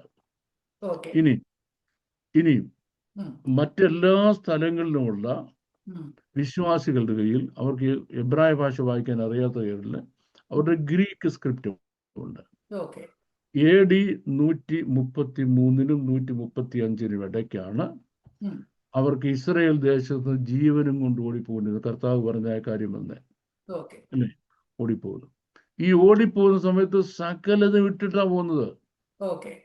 സകല സാധനങ്ങൾ വലിച്ചെറിഞ്ഞിട്ട് പോവുക. ഉം. ഈ പോക്കിൽ എന്ത് നഷ്ടപ്പെട്ടു പോയി? ഹീബ്രു സ്ക്രിപ്റ്റും നഷ്ടപ്പെട്ടു പോയി. പക്ഷെങ്കിൽ ഒരുപാട് പേരും ഉം. അവരുടെ ഒറിജിനൽ ഹീബ്രു സ്ക്രിപ്റ്റ് നെഞ്ചോട് ചേർത്ത് പിടിച്ച് മുറുകെ പിടിച്ചുകൊണ്ട് ഓടിയത്. ഉം. അതുകൊണ്ട് ഉം. യൂഫ്രട്ടീസ് നദി കടന്നു പോകുന്നത്. കടന്നു. അതുകൊണ്ട് അവരുടെ കയ്യിൽ ഈ സ്ക്രിപ്റ്റ് ഉണ്ടായിരുന്നു. Okay. അവരുടെ ഒരു അംശമാണ് വർഷങ്ങൾ കഴിഞ്ഞ് എവിടെ നമ്മുടെ മട്ടാഞ്ചേരിയിൽ വരുന്നത്. ഉം. മട്ടാഞ്ചേരി വരുമ്പോൾ അവരുടെ നിന്നാണ് ഈ സംഗതി കിട്ടിയത്. ഞാൻ പറഞ്ഞ 1 തെസലോനിക്ക ലേഖനം എന്ന് പറയുന്ന കാര്യം കിട്ടുന്നത്. Okay. ഈ 1 തെസലോനിക്ക ലേഖനത്തിന്റെ ഹീബ്രു സ്ക്രിപ്റ്റിന്റെ പ്രാധാന്യം എന്താന്ന് ഞാൻ പറയാൻ പോവാണ്. ഉം. കാരണം ഏറെ വർഷങ്ങൾ ഉം. ഈ പോസ്റ്റ് ട്രിബുലേഷനിസ്റ്റ് എന്ന് പറയുന്ന ഒരു കൂട്ടം ആൾക്കാരുണ്ട്. Okay. എന്ന് പറഞ്ഞാൽ മഹോദരത്തിന് ശേഷമേ കർത്താവ് വരത്തുള്ളെന്ന്. ഉം. മഹോദരത്തിന് ശേഷം, അതായത് പ്രീ ട്രിബുലേഷൻ എന്ന് പറയുന്നത്, മഹോദരത്തിന് മുമ്പ് കർത്താവ് സഭയെ ചേർക്കാൻ വരുമെന്നുള്ള കാര്യം ഉം. ബൈബിളിൽ ഒരിടത്തും പറഞ്ഞിട്ടില്ലെന്ന് ഉം. ന്യൂ ടെസ്റ്റ്മെന്റ് ചേർച്ച് എത്രയോ വർഷങ്ങളായി പറഞ്ഞു നടക്കുമ്പോൾ ഉം. അതിന്റെ ഒറിജിനൽ ഹീബ്രു സ്ക്രിപ്റ്റിൽ അങ്ങനെയാണ് പൗലോസ് പറഞ്ഞിരിക്കുന്നത്. എങ്ങനെ? ഉം. പ്രീ ട്രിബുലേഷൻ എന്ന സഭയുടെ ഉൽപ്രാപണം എന്ന വിഷയം പറഞ്ഞിരിക്കുന്നത്. സഭയുടെ ഉൽപ്രാപണം എന്ന വിഷയം പറഞ്ഞിരിക്കുന്നത്. ഉം. Okay, I am coming back to um. അവിടെ വരെ എത്തി. ഈ മണ്ണിനടിയിൽ കടന്നുപോയതായ സ്ക്രിപ്റ്റ്സ് ഉം. എത്ര വർഷം കിടന്നു? നൂറ്റാണ്ടുകൾ അവിടെ കിടന്നു. അല്ലെങ്കിൽ ദൈവം അവിടെ പ്രിസേർവ് ചെയ്ത് വെച്ചിരിക്കുകയാണ്. Okay. അത് മാത്രമല്ല, പഴയ നിയമത്തിന്റെയും മണ്ണിനടി പോയി. ഉം. ഇതില് 2006-ൽ ഹെസ്ബുല വാർ നടക്കുന്ന സമയത്ത് ഉം. ആണ് 87-ാം സങ്കീർത്തനം ഉൾപ്പെടെ സങ്കീർത്തനങ്ങളുടെ മുഴുവൻ ഒരു പുസ്തകം ഉം. ഇസ്രയേലിന് കുഴിച്ചെടുക്കുന്നത്. പിന്നെ യെരുശലേമിൽ കുഴിച്ചെടുക്കുന്നത്. ഉം. അപ്പം 1870-കളിൽ 1870s ബിബ്ലിക്കൽ ആർക്കിയോളജി എന്ന സബ്ജക്ട് തുടങ്ങി. ഉം. ബിബ്ലിക്കൽ ആർക്കിയോളജി തുടങ്ങിയപ്പോൾ അവർ കുഴിക്കാൻ തുടങ്ങി. ഉം. കുഴിച്ചു പോകുന്നവരെല്ലാം എന്താ കാണുന്നത്? അന്ന് കളഞ്ഞിട്ട് പോയ Script. ഒറിജിനൽ ന്യൂ ടെസ്റ്റ്മെന്റിന്റെ മാനുസ്ക്രിപ്റ്റുകളാണ്. ഉം. ഒറിജിനൽ ന്യൂ ടെസ്റ്റ്മെന്റ് മാനുസ്ക്രിപ്റ്റുകളാണ് അന്ന് കുഴിച്ചു പോയത്. ആ മാനുസ്ക്രിപ്റ്റുകൾ ഓരോന്ന് എടുത്ത് അത് ഡിസീഫർ ചെയ്ത് ഒരു നോക്കിയപ്പോഴാണ് മനസ്സിലാക്കിയത് അത് ഡിസീഫർ ചെയ്യാൻ എന്തെങ്കിലും ബുദ്ധിമുട്ടുണ്ടായോ? ഒരു ബുദ്ധിമുട്ടുണ്ടായില്ല. എന്താ ബുദ്ധിമുട്ടുണ്ടാകാഞ്ഞത്? അത് ഏൻഷ്യൻ ഹീബ്രുവിൽ അല്ല എഴുതിയിരിക്കുന്നത്, മോഡേൺ അരാമിക് സ്ക്രിപ്റ്റിലാണ് എഴുതിയിരിക്കുന്നത്. നമ്മൾ ഇന്ന് ഹീബ്രു വായിക്കുന്ന സെയിം സ്ക്രിപ്റ്റിലാണ് അന്ന് എഴുതിയിരുന്നത്. അത് മുഴുവൻ കണ്ടെത്തുകയും അത് മുഴുവനും കോപ്പി ചെയ്തിട്ട് അത് പുസ്തകങ്ങളാക്കുകയും പുസ്തകങ്ങളാക്കുക മാത്രമല്ല ചെയ്തത്, ഇസ്രയേലിലെ, എൻ്റെ ഭാഷ പറഞ്ഞ പെന്തക്കോസ്ത് പള്ളിയിൽ ഇന്ന് ആരാധനയ്ക്ക് ആ സംഗതി ഉപയോഗിച്ചുകൊണ്ടിരിക്കുക. ഇന്ന് ആരാധനയ്ക്ക് വരുന്നവര് ആ ഒറിജിനൽ സ്ക്രിപ്റ്റ് ഉപയോഗിച്ചുകൊണ്ടിരിക്കുക. ന്യൂ ടെസ്റ്റ്മെന്റ് മുഴുവൻ പുസ്തകങ്ങൾ അതിനകത്തുണ്ട്. ഇനി എബ്രായ ഭാഷയുടെ പ്രത്യേകത അനുസരിച്ച് വേറൊരു ഭാഷയിലേക്കും ട്രാൻസ്ലേറ്റ് ചെയ്യാൻ കഴിയാത്ത ഒരുപാട് കാര്യങ്ങൾ അതിനകത്തുണ്ട്. ഇനി ട്രാൻസ്ലേഷൻ ചെയ്യാൻ ശ്രമിച്ചിടത്തൊക്കെ സാരമായ പ്രശ്നം ഉണ്ടായിട്ടുണ്ട്. എവിടെയൊക്കെ ട്രാൻസ്ലേഷൻ ശ്രമിച്ചോ അവിടെയൊക്കെ സാരമായ പ്രശ്നങ്ങൾ ഉണ്ടായിട്ടുണ്ട്. കാരണം യഹൂദ ഭാഷ മെയിൻലി ഒരുപാട് ഇഡിയോമാറ്റിക് ലാംഗ്വേജ് ആണ്, ഒരുപാട് ഇഡിയംസ് ഉപയോഗിക്കുന്ന ലാംഗ്വേജ് ആണ്. ഒരു ഇഡിയം ട്രാൻസ്ലേറ്റ് ചെയ്താൽ അർത്ഥം മുഴുവൻ പോകും. ഞാൻ എപ്പോഴും പറയാറുള്ള ഒന്നാണ് ചൊവ്വുള്ള കണ്ണ്, അയിൻ തോവ്. അയിൻ തോവ് എന്നുള്ളത് എങ്ങനെ ട്രാൻസ്ലേറ്റ് ചെയ്തു? അയ്യൻ എന്ന് പറഞ്ഞാൽ കണ്ണ്, തോവ് എന്ന് പറഞ്ഞാൽ നല്ലത്, നല്ല കണ്ണ്. നിന്റെ കണ്ണ് നല്ലതെങ്കിൽ ശരീരം മുഴുവൻ നല്ലത്. നമുക്ക് അത്രയും മതി. അടുത്ത കൺവെൻഷൻ പ്രസംഗമായി. നമ്മളെടുത്തു ഒരു മനുഷ്യന്റെ കണ്ണെന്ന് പറയുന്നത് ഏതെല്ലാം തരത്തിലുള്ള കണ്ണുകളുണ്ട്. പ്രിഞ്ചൻ കണ്ണനുണ്ട്, പിന്നെ ഒറ്റക്കണ്ണനുണ്ട്, പിന്നെ പൂച്ചക്കണ്ണനുണ്ട്. ഒരുപാട് കണ്ണുകളെ പറ്റി പ്രസ്താവിച്ചു. ഈ കണ്ണ് ഇങ്ങനെ ഭംഗിയാക്കുവാൻ കഴിയും. ഈ കണ്ണ് ഭംഗിയാക്കാൻ കഴിയുന്നില്ലെങ്കിൽ നിന്റെ ശരീരം ഭംഗിയാകത്തില്ല. അപ്പോഴത്തേക്ക് പിന്നെ പെൺപിള്ളേരെല്ലാം ആരുടെ പറയാ പോവാണ്? ബ്യൂട്ടി പാർലറിൽ പോകണം. എന്താ? കണ്ണ് നന്നാക്കാൻ. പാസ്റ്റർ പറഞ്ഞല്ലോ, കണ്ണ് നന്നായില്ലെങ്കിൽ ശരീരം നന്നാകത്തില്ലെന്ന്. ശരിക്കും എബ്രായ ഭാഷയിലെ ഒരു ഇഡിയമാണ്. അതിൻ്റെ അർത്ഥം ഔദാര്യ മനസ്കൻ, സാധുക്കൾക്ക് കൈ തുറന്നു കൊടുക്കുന്നവൻ.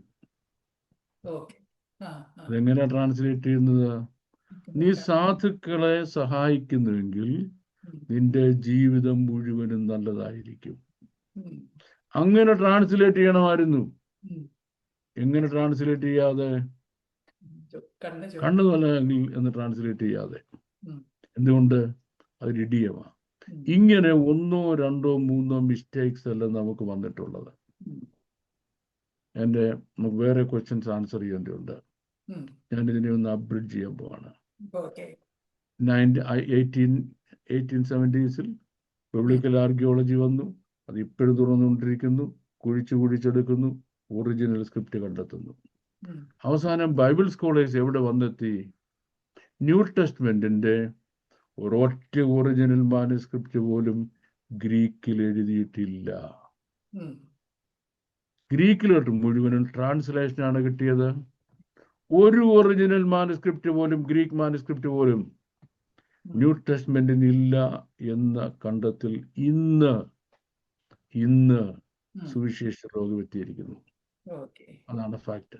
ഇത് ഒരു റിസർച്ചറായി എനിക്ക് മനസ്സിലാക്കാൻ കഴിഞ്ഞതുകൊണ്ടും എരുശലേമിൽ എനിക്ക് സ്റ്റുഡൻസ് ഉള്ളതുകൊണ്ടും, ഹീബ്രു സ്റ്റുഡൻസ് ഉള്ളതുകൊണ്ടും, എനിക്ക് അവരുമായിട്ട് ബന്ധമുള്ളത് കൊണ്ടും ഇതൊക്കെ എനിക്ക് അവിടുന്ന് കണ്ടെത്തുക എന്നുള്ളത് വളരെ നിസ്സാരമായ കാര്യമാണ്. നിസ്സാരമല്ല, നടക്കുന്ന കാര്യമാണ്. That's why I am able to speak, teach like that. Thank you very much, Mom, for the question. Okay, sir. Thank you for the clear answer. അടുത്ത ചോദ്യത്തിലേക്ക് കടക്കുന്നു. ടഫായിട്ടുള്ള ഒരു ടെക്സ്റ്റിനെ ബേസ് ചെയ്തിട്ടുള്ള ഒരു ചോദ്യമാണെന്ന് എനിക്ക് തോന്നുന്നു. 17-ാം അധ്യായം 1 മുതൽ 10 വരെയുള്ള വാക്യത്തെ ആസ്പദമാക്കിയിട്ടുള്ളതാണ് അടുത്ത ചോദ്യം. എന്റെ കർത്താവ് 1-2 വാക്യമല്ലല്ലോ, 1 മുതൽ 10 വരെ. പിന്നെ അല്ല, ഇതുകൊണ്ടാണ് സങ്കീർത്തനം നശിപ്പിക്കരുതേ എന്ന രാഗത്തിൽ 3 സങ്കീർത്തനം എഴുതിയത്. നമുക്ക് അങ്ങോട്ട് പോവാം. ഓക്കെ അപ്പം പറഞ്ഞത് കേട്ടിട്ട് എനിക്ക് തോന്നുന്നു ഇച്ചിരി പ്രശ്നമാണെന്ന്. ഓക്കെ, എടുത്താട്ടോ, ഒന്ന് വായിച്ചു കേൾപ്പിച്ചാട്ടോ. ഓക്കെ. യെഹെസ്കേൽ പ്രവചനം 17-ാം അധ്യായം 1 മുതൽ 10 വരെയുള്ള വാക്യം. യഹോവയുടെ അരുളപ്പാട് എനിക്കുണ്ടായത് എന്തെന്നാൽ, മനുഷ്യപുത്ര, നീ ഇസ്രായേൽ ഗൃഹത്തോട് ഒരു കടങ്കഥ പറഞ്ഞ് ഒരു ഉപമ പ്രസ്താവിക്കേണ്ടത്. യഹോവയായ കർത്താവ് ഇപ്രകാരം അരുളി ചെയ്യുന്നു. വലിയ ചിറകും നീണ്ട തൂവലും ഉള്ളതും പല നിറമായ പപ്പ് നിറഞ്ഞതുമായ ഒരു വലിയ കഴുകൻ ലെബനോനിൽ നിന്ന് വന്ന് ഒരു ദേവദാരുവിന്റെ ശിഖരം എടുത്തു. അവൻ അതിന്റെ ഇളം ചില്ലികളുടെ അറ്റം മുറിച്ച് കച്ചവടമുള്ള ഒരു ദേശത്ത് കൊണ്ടുചെന്നു കച്ചവടക്കാരുടെ പട്ടണത്തിൽ നട്ടു.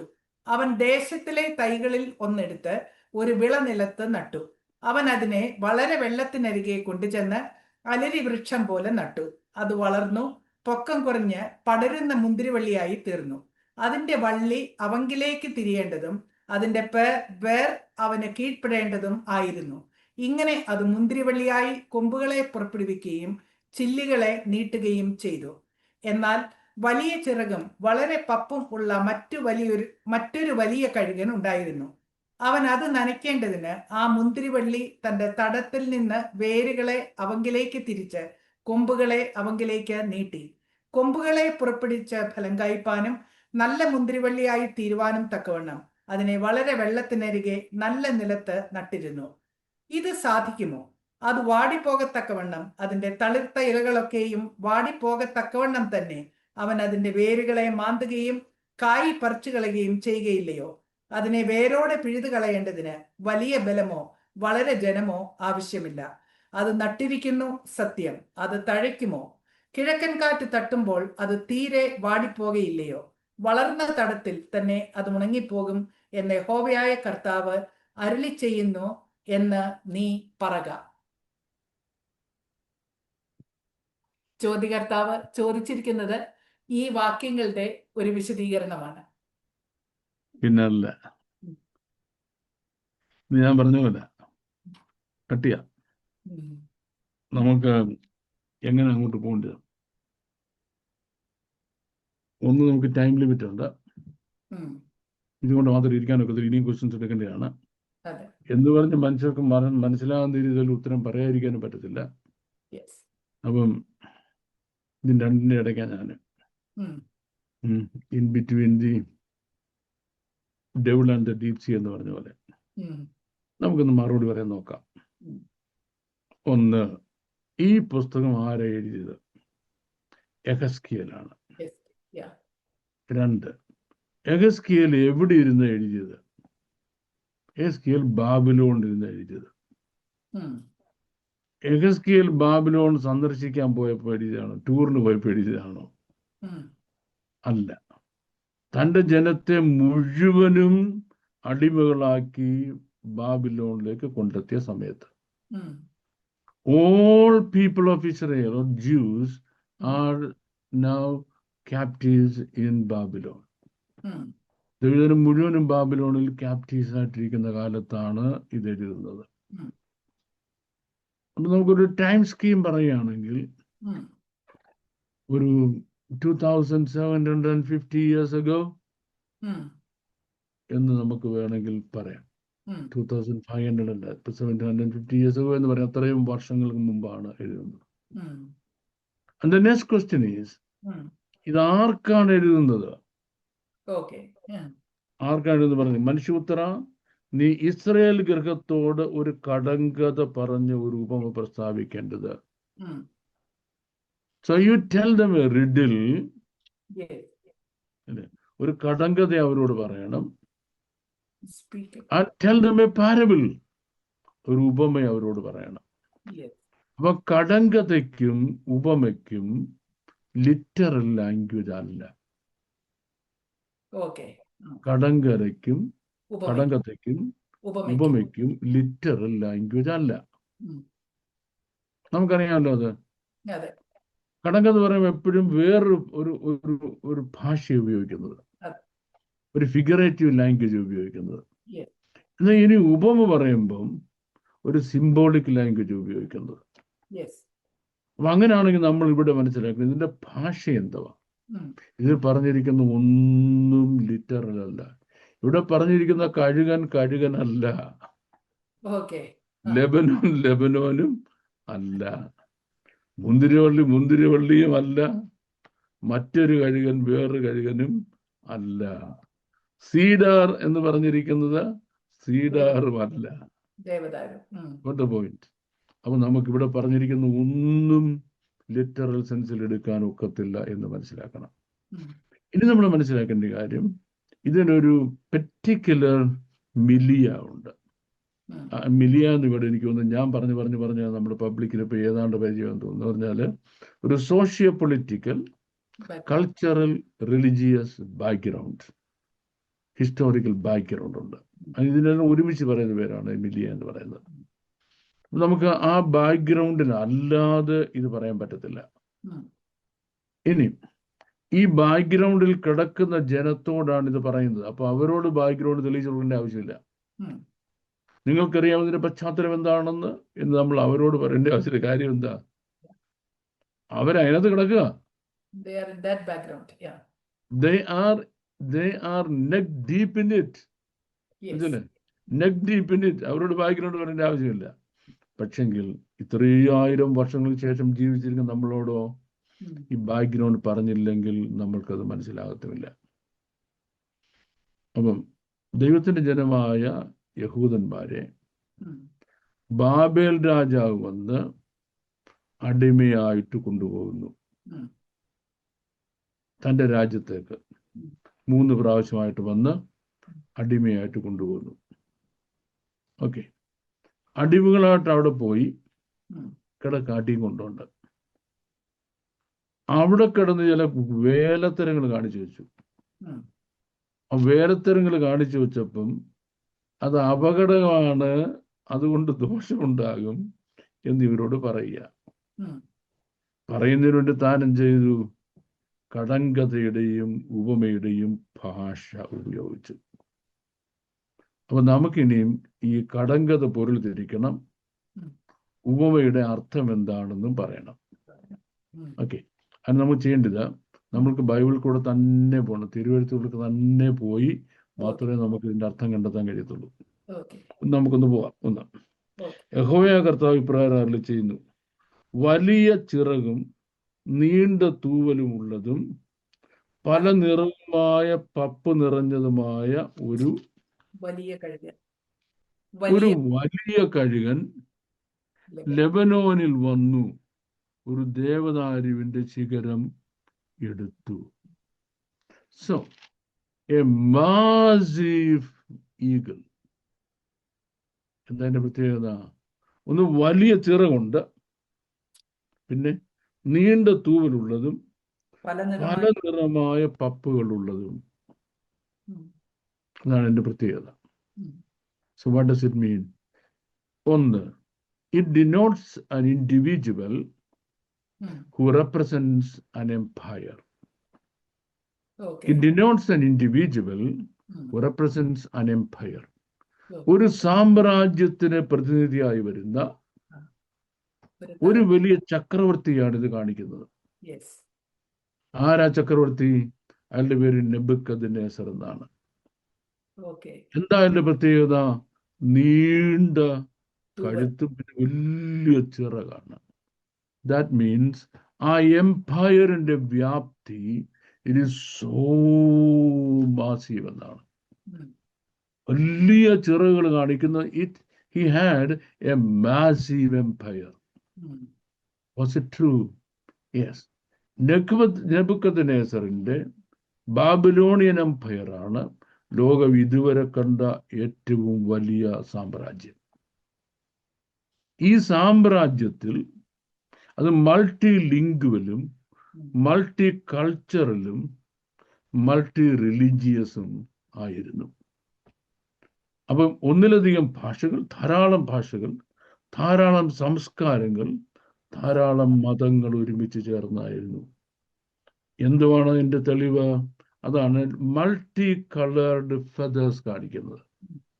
മൾട്ടി കളേർഡ് ഫെദേഴ്സ്, വ്യത്യസ്തമായ കളറുകളുള്ള ഫെദർ, പപ്പും തൂവലും കാണിക്കുന്നതിനെയാണ്.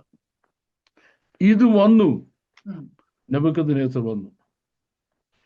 എന്നിട്ട് എവിടെ വന്നത് ലെബനോൻ. ലെബനോനിൽ വന്നു. It came to Lebanon.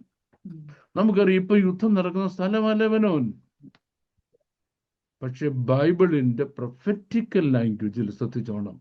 ഉം. ബൈബിളിന്റെ Prophetic language. Sorry, I made a mistake. Prophetic ലാംഗ്വേജിൽ, പ്രൊഫറ്റിക്കൽ അല്ല, Yeah. ബൈബിളിന്റെ പ്രൊഫറ്റിക് ലാംഗ്വേജിൽ ലെബനൻ എന്ന വേർഡിന്റെ അർത്ഥം ഇപ്പോഴത്തെ ലെബനോൻ രാജ്യം എന്നല്ല. ഉം. ലെബനോൻ എന്ന വേർഡിന്റെ അർത്ഥം ജെറുസലേം എന്നാണ്. ബൈബിളിന്റെ പ്രൊഫറ്റിക് ലാംഗ്വേജിൽ ലെബനോൻ എന്ന വേർഡിന്റെ അർത്ഥം ജെറുസലേം എന്നാണ്. ജെറുസലേമിൽ വന്നു.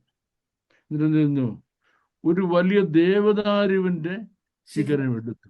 അവിടുന്ന് he took the branch of a massive cedar. Cedar എന്ന വേർഡിന്റെ ബിബ്ലിക്കൽ മീനിങ് എന്തുവാ?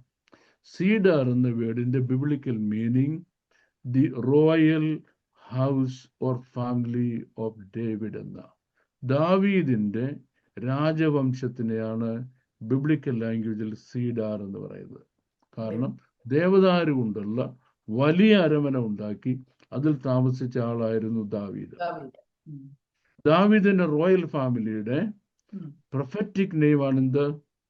ദേവദാരു എന്ന്. ആ ദേവദാരുവിൽ നിന്ന് അദ്ദേഹം എന്ത് ചെയ്തു? ഒരു ശിഖരം എടുത്തു. He took a branch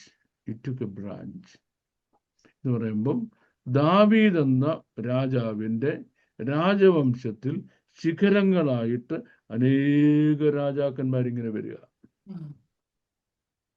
അതിൽ നെബൂഖദ്നേസർ വരുമ്പോൾ നെബൂഖദ്നേസർ എടുത്ത ഒരു രാജാവ് ഉണ്ടായിരുന്നു.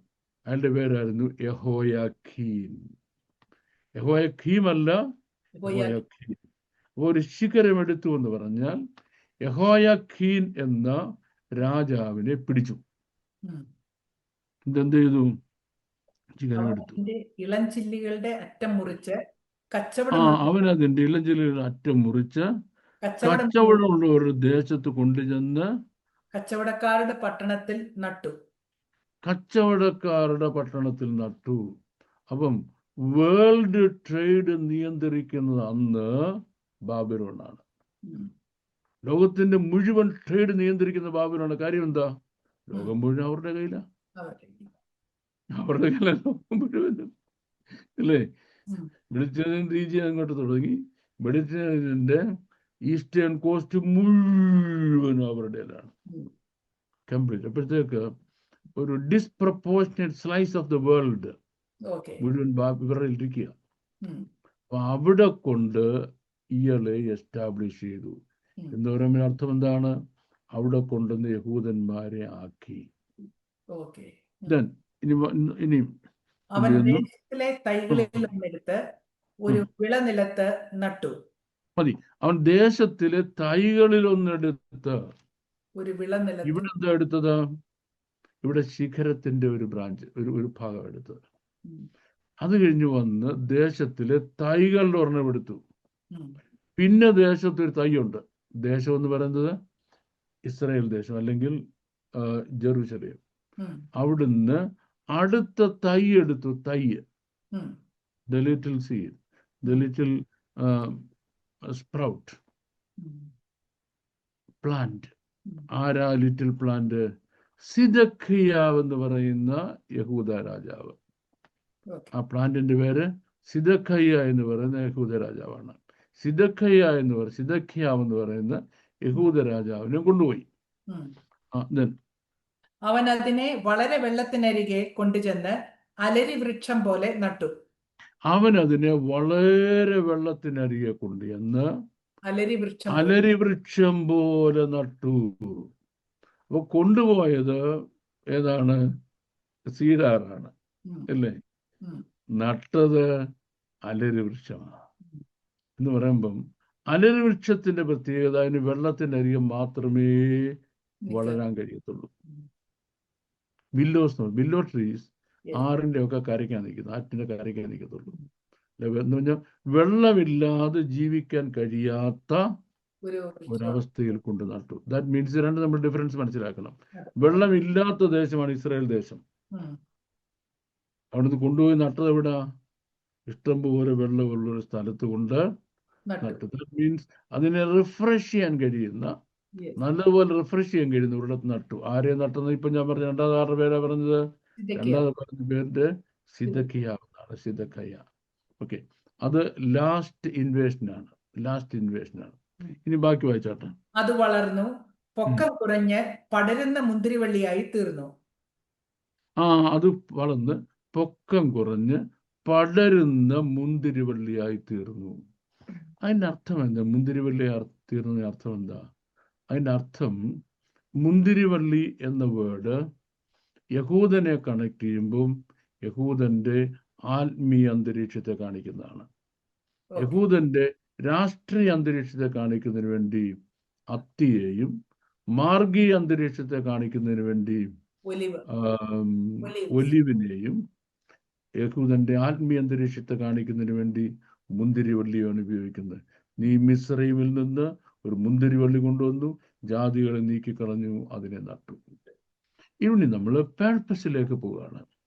പർപ്പസ്. എന്തിനാ ദൈവം ഇസ്രയേലിനെ ഇവരുടെ കയ്യിൽ ഏൽപ്പിച്ച്, ആരുടെ? ബാബിലോണിന്റെ കയ്യിൽ ഏൽപ്പിച്ച് ഇവിടുന്ന് പിഴുതെടുത്ത് ബാബിലോണ് കൊണ്ട് നട്ടത്? റീസൺ ഇത്രയേ ഉള്ളൂ. എന്താണെന്നറിയാമോ? ദൈവത്തിന്റെ ന്യായപ്രമാണം, അരുളപ്പാടും കൽപ്പനകളും മുഴുവനും യഹൂദന്റെ ഇരിക്കുക. ഈ യഹൂദന് കൊടുക്കുന്നത് അത് ഇവര് ലോകാവസാനം വരെ കക്ഷത്തി വെച്ചുകൊണ്ട് നടക്കാനല്ല, മറിച്ച് നിന്നിൽ കൂടെ സകല ജനവും അനുഗ്രഹിക്കപ്പെടും. ലോകത്തിന് മുഴുവനും ഈ സാധനം കൊടുക്കണം. ഏത്? ന്യായപ്രമാണങ്ങളും ചട്ടങ്ങളും കൊടുക്കണം. അതെന്തിനാ കൊടുക്കുന്നത്?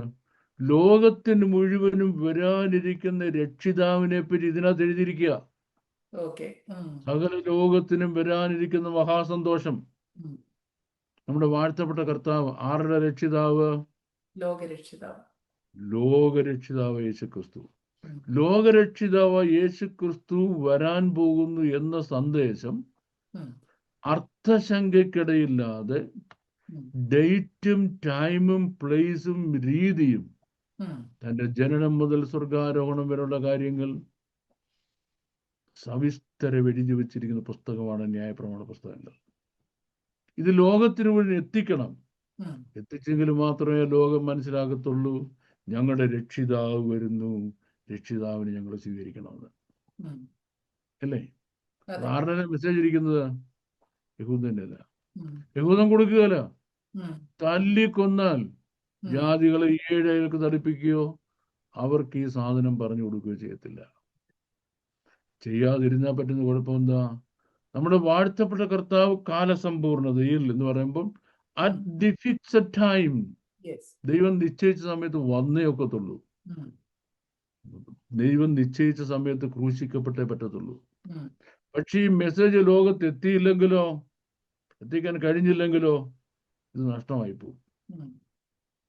അപ്പൊ ദൈവം ആദ്യം ചെയ്തത് ഈ മെസ്സേജ് ലോകം മുഴുവൻ എത്തിക്കണമെങ്കിൽ ലോകത്തിലുള്ള ഓരോ 10 ഏക്കറിലും ഓരോ രാജാവും അടുത്ത 10 ഏക്കറിൽ രാജാവായിട്ട് യുദ്ധം നടന്നുകൊണ്ടിരിക്കുക. എന്തെങ്കിലും നടക്കുമോ? ലോകം മുഴുവൻ ഇങ്ങനെ ചെറിയ ചെറിയ സാമ്രാജ്യങ്ങളായി, ചെറിയ ചെറിയ കൂട്ടങ്ങളായിട്ട്, ചെറിയ ചെറിയ എന്താണ് പറയണ്ടേ, ഗ്രൂപ്പുകളായിട്ട് പിരിഞ്ഞ് അടിച്ചും പിരിഞ്ഞ് നടന്നുകൊണ്ടിരിക്കുക. നടക്കത്തില്ല.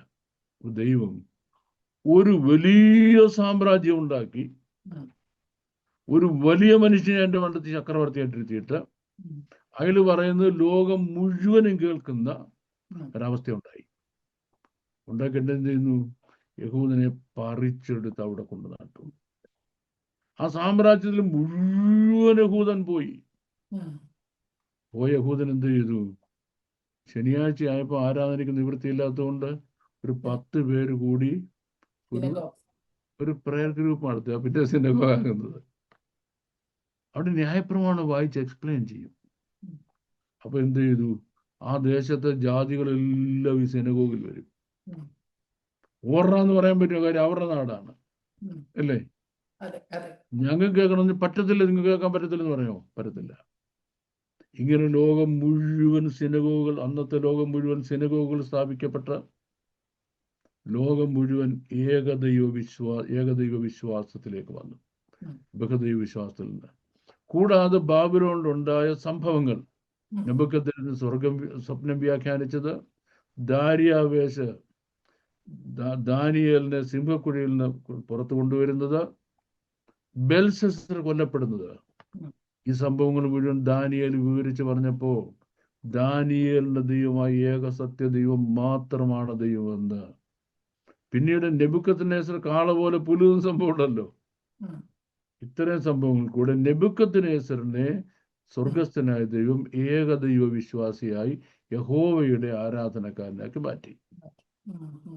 നെബൂഖദ്നേസറിന്റെ കത്തുകൾ മൂലം ലോകം മുഴുവനും ഏകദൈവ വിശ്വാസം, സ്വർഗസ്ഥനായ യഹോവയായ ദൈവം മാത്രമാണ് ദൈവം, ആ ദൈവം തന്റെ പുത്രനെ ഭൂമിയിൽ രക്ഷിതാവായിക്കുന്നു എന്നുള്ള സന്ദേശം എത്തിക്കുന്നതിന് കഴിഞ്ഞു.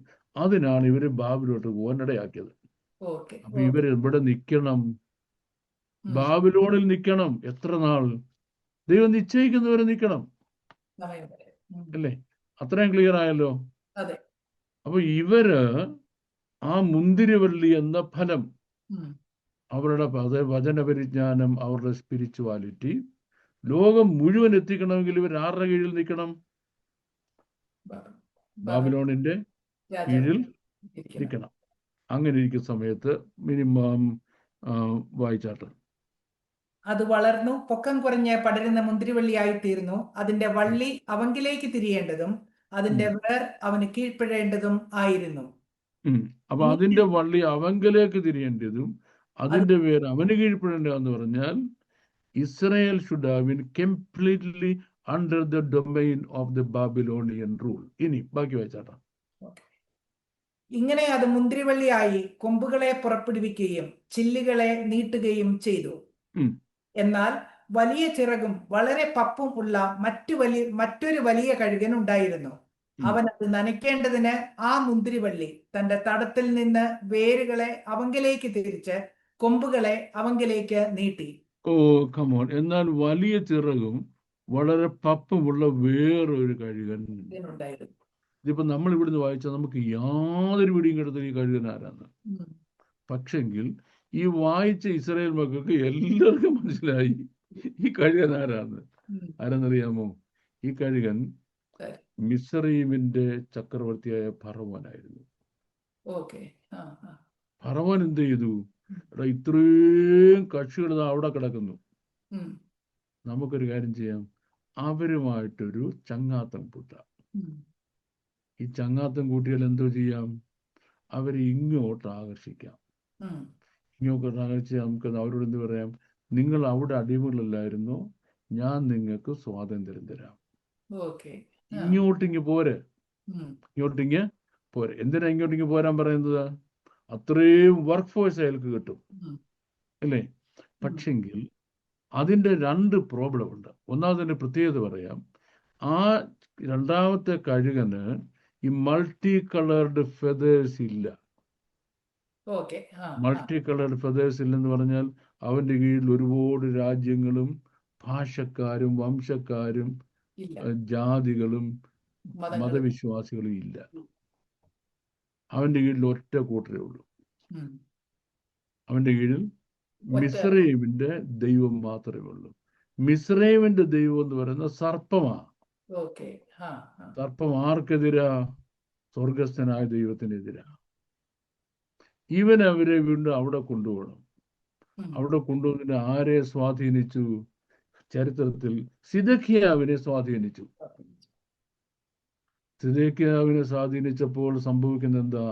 ദൈവം ഇവരെ ബാബിലോണിൽ കൊണ്ടുപോകാൻ വേണ്ടി ചെയ്ത കാര്യങ്ങൾ സാധ്യമാകാതെ വരുന്നു. ആ കാര്യങ്ങൾ സാധ്യമാകാതെ വരുന്നു. ഇനി ബാക്കി വായിച്ചാട്ടെ. കൊമ്പുകളെ പുറപ്പെടുവിച്ച് ഫലം കായ്പാനും നല്ല മുന്തിരിവള്ളിയായി തീരുവാനും തക്കവണ്ണം അതിനെ വളരെ വെള്ളത്തിനരികെ നല്ല നിലത്ത് നട്ടിരുന്നു. ഇത് സാധിക്കുമോ? ഇത് സാധിക്കുമോ? നടക്കുന്ന കാര്യമാണോ? നോക്കിയേ, നടക്കുന്ന കാര്യമാണോ? നെബൂഖദ്നേസർ കൊണ്ടുവന്ന് ബാബിലോണിൽ നട്ട മുന്തിരി ഫലം കായ്ക്കാറായപ്പോൾ മറ്റേ പുള്ളി എന്ത് ചെയ്യുക? നേരെ വെള്ളവും കൊടുത്തോണ്ട് അങ്ങോട്ട് വിളിക്കുക. നടക്കുന്ന കാര്യമാണോ? യെസ്. അത് വാടിപ്പോകത്തക്കവണ്ണം അതിന്റെ തളിർത്ത ഇലകളൊക്കെയും വാടിപ്പോകത്തക്കവണ്ണം തന്നെ അവൻ അതിന്റെ വേരുകളെ മാന്തുകയും കായ് പറിച്ചു കളയുകയും ചെയ്യുകയില്ലയോ? അതിനെ വേരോടെ പിഴുതു കളയേണ്ടതിന് വലിയ ബലമോ വളരെ ജനമോ ആവശ്യമില്ല. നോക്കിക്കോണേ, നടക്കുമോ? തനിക്ക് ഫ്രൂട്ട്ഫുൾ ആകുന്നില്ല എന്ന് പറയുമ്പം ബാബിലോണിന്റെ ചക്രവർത്തി ഉദ്ദേശിക്കുന്നത് തന്റെ ബാബിലോൺ പണിയുന്നവന് ഇവരെ കിട്ടത്തില്ലെന്നാ. കിട്ടത്തില്ലെന്നുണ്ടെങ്കിൽ ഈ അടിമകളെ തല്ലിക്കൊന്ന് കളയാൻ, നശിപ്പിച്ചു കളയാൻ അയാൾക്കിനി വലിയൊരു ഫോഴ്സിന്റെ ആവശ്യമുണ്ടോ? വലിയ ബലത്തിന്റെ ആവശ്യമുണ്ടോ? ഇല്ലല്ലോ. ബാക്കി വായിച്ചു. അത് നട്ടിരിക്കുന്നു സത്യം, അത് തഴയ്ക്കുമോ? കിഴക്കൻ കാറ്റ് തട്ടുമ്പോൾ അത് തീരെ വാടിപ്പോകയില്ലയോ? അതിനെ അവിടെ നട്ടിടണമെന്ന് ശരിയാ. പക്ഷെ കിഴക്കൻ കാറ്റ് തട്ടിയാൽ, ഈസ്റ്റ് വിൻഡ് എന്ന് പറയുന്നത് ഒരു ഡേഞ്ചർ വാർണിംഗ് ആണ് ഇസ്രയേലിന്. ഇതെല്ലാം ഇസ്രയേലിന്റെ ഭാഷ, അവർക്ക് മനസ്സിലാകാത്ത ഭാഷയും നമുക്ക് മനസ്സിലാകാത്ത ഭാഷയുമാണ്. ഈസ്റ്റ് വിൻഡ് എന്ന വീടിന്റെ അർത്ഥം ഡേഞ്ചർ വാർണിംഗ് എന്നാ. എന്താ കിഴക്കൻ കാറ്റ് ഒട്ടുമ്പോൾ ഇസ്രയേൽ സംഭവിക്കുന്നത്? അത് മരുഭൂമിയിൽ വരുന്ന മണൽക്കാറ്റാണ്. ഒറ്റ രാത്രി മണൽക്കാറ്റടിച്ചാൽ യഹൂദന്റെ കൃഷിസ്ഥലം മുഴുവനും ആ രാത്രി കൊണ്ട് തീർന്നു പോകും. 10-15 അടി ഉയരത്തിൽ മണ്ണ് വന്ന് വീണ് കൃഷിസ്ഥലം മുഴുവൻ നശിക്കുക എന്ന് പറഞ്ഞാൽ, ഇപ്പൊ ഗോതമ്പ് വയലിന്റെ മണ്ടയ്ക്ക് രാവിലെ നോക്കി 15 അടി മണല. പൊട്ടാറ്റോ പ്ലാന്റ് ചെയ്തിരിക്കുന്നിടത്ത് കൃഷിത്തോട്ടങ്ങൾ മുഴുവൻ മണലിനടിയിലായി പോയി കഴിഞ്ഞാൽ ആരെ കൊണ്ടും മാന്തി മാറ്റാൻ കഴിയുന്ന കാര്യമാണോ? തകർന്നു പോയി. അടുത്ത ഒരു വർഷം മുഴുവൻ പട്ടിണി കിടന്ന് ചാകത്തേ ഉള്ളൂ, ഒന്നും കഴിക്കാൻ കാണത്തില്ല. ഇതിനെയാണ് ഈസ്റ്റ് വിൻഡ് എന്ന് പറയുന്നത്, കിഴക്കൻ കാറ്റ്. അപ്പൊ കിഴക്കൻ കാറ്റ് വന്ന് നീ മുഴുവൻ നശിച്ചു പോകത്തല്ല ഉള്ളോ. ഇനി വളർന്ന തടത്തിൽ തന്നെ അത് ഉണങ്ങിപ്പോകുമെന്ന് യഹോവയായ കർത്താവ് അരുളി ചെയ്യുന്നു എന്ന് നീ പറക. അപ്പൊ എവിടെയാണോ നീ വളർന്നത് അവിടെ തന്നെ ഉണങ്ങിപ്പോകും, അവിടെ തന്നെ നീ തകർന്നു പോകും. അതുകൊണ്ട് ബാബേൽ രാജാവിന് അടിമപ്പെട്ട ബാബിലോൺ രാജ്യത്ത് ദൈവം കൊടുത്തിരിക്കുന്ന 70 വർഷമുണ്ട്. ആ 70 വർഷം തികയുന്നവരെ മര്യാദയ്ക്ക് അവിടെ താമസിച്ചോണം. അല്ലാതെ ആരുമായിട്ട് മിസ്രൈമിലെ ഫറവോനുമായിട്ട് കൂട്ടുണ്ടാക്കി അങ്ങോട്ട് പോയി രക്ഷപ്പെടാമെന്ന് വിചാരിച്ചാൽ നീ ഒരെണ്ണം കാണത്തില്ല, നിന്നെ മുടിച്ചു കളയും എന്ന് യഹൂദന്മാരോട് കൊടുക്കുന്ന ഒരു വാണിങ്. ഏത് ഭാഷയിൽ? ഒരു റിഡിലിന്റെ ഭാഷയിൽ അല്ലേ? അല്ലെങ്കിൽ ഒരു ഉപമയുടെ ഭാഷയിൽ യെഹെസ്കേല് ഇവരോട് പറയുന്നത്. ഇതിനകത്ത് പ്രോബ്ലം, ഇത് കേൾക്കുന്നവർക്ക് മനസ്സിലാക്കാൻ ഒരു ബുദ്ധിമുട്ടുമില്ല അവർക്ക്. പക്ഷെ നമ്മൾ തലചൊറിഞ്ഞ് തലയിലെ മുടി മുഴുവൻ പോവുകയല്ലാതെ ഒരു വക നമുക്കൊട്ട് മനസ്സിലാകത്തും ഇല്ല. Okay, thank you ma'am. നമ്മൾ നമ്മുടെ ടൈം നമ്മൾ വരെ എക്സീഡ് ചെയ്ത് കഴിഞ്ഞു. എന്നാലും നമുക്ക് ഒരു ചോദ്യം കൂടെ എടുക്കാം. Thank you very much for the very clear answer. അടുത്ത ചോദ്യം സങ്കീർത്തനം 68 13 വാക്യത്തെ ആസ്പദമാക്കിയിട്ടുള്ളതാണ്. എന്റെ കർത്താവേ, അറുപത്തെവിടെ നോക്കട്ടെ. ഈ ആൾക്കാർക്ക് ചെറിയ ചോദ്യം ഒന്നും ചോദിക്കാൻ കിട്ടുകയല്ലേ? Okay, yes yes. അതിന്റെ എത്രാമത്തെ വാക്യമാ? 13 വാക്യം. സങ്കീർത്തനം 13 വാക്യം. നിങ്ങൾ തൊഴുത്തുകളുടെ ഇടയിൽ കിടക്കുമ്പോൾ പ്രാവിന്റെ ചിറക് വെള്ളി കൊണ്ടും അതിന്റെ തൂവലുകൾ പൈൻ പൊന്നുകൊണ്ടും പൊതിഞ്ഞിരിക്കുന്നത് പോലെ ആകുന്നു. ചോദ്യം ഇതാണ്, ഇത് ട്രാൻസ്ലേഷനിൽ വന്ന എന്തെങ്കിലും വ്യത്യാസമാണോ അതോ ഹീബ്രു പശ്ചാത്തലത്തിൽ മാത്രം മനസ്സിലാക്കേണ്ട ഒന്നാണോ? ഫാന്റാസ്റ്റിക്. നമ്മൾ സാധാരണ പറയാറുണ്ടല്ലോ, ചില ചോദ്യങ്ങൾ കിട്ടുന്നുണ്ട്, ചോദ്യാർത്ഥനെ കിട്ടിയ ഒരു കട്ടൻ കാപ്പി കൊടുക്കാന്നൊക്കെ. ഇതുപോലെ നല്ല കടുപ്പിച്ച ഒരു കട്ടൻ കാപ്പിക്ക് ഡിസേർവ് ചെയ്യുന്ന ഒരു ചോദ്യമാണ് ഇവിടെ ചോദിച്ചിരിക്കുന്നത്. ബട്ട് അൺഫോർച്ചുനേറ്റ്ലി ഒരു വൺ വേർഡ് ആൻസർ ഇല്ല, ഒരു ട്രാൻസ്ലേഷൻ എറർ ഇല്ല അവിടെ. പക്ഷെങ്കിൽ ഹീബ്രു പൊളിറ്റിക്കൽ ബാക്ക്ഗ്രൗണ്ടിൽ, പൊയറ്റിക്കൽ ബാക്ക്ഗ്രൗണ്ടിൽ ഈ രണ്ട് ബാക്ക്ഗ്രൗണ്ടിൽ മാത്രം ഇത് മനസ്സിലാക്കാൻ ഒക്കത്തുള്ളൂ. ഓക്കെ. ഞാൻ അറ്റ് ദി ഏർലിയസ്റ്റ് തീർക്കാം. ആ. ഇത് നമ്മുടെ ഓഡിയൻസ് കൂടി ഇരിപ്പുണ്ട്. ഉം. അവർക്ക് ദേഷ്യം വരാൻ പാടില്ലല്ലോ. ഉം. ഒരു കുറച്ച് കഴിയുമ്പോൾ നിർത്തിയിട്ട് പോകും. ഇത് തീരത്തുമില്ല, ഇത് കഴിഞ്ഞിട്ടൊരു ഒരു കാര്യത്തിന് പോകാനൊക്കത്തില്ലെന്ന് അവർ പറഞ്ഞത്. ഓക്കെ, നമുക്ക് നോക്കാം. നമുക്ക് ആദ്യം ഈ 62 സങ്കീർത്തനത്തിൻ്റെ തലക്കെട്ടിലേക്ക് വരണം.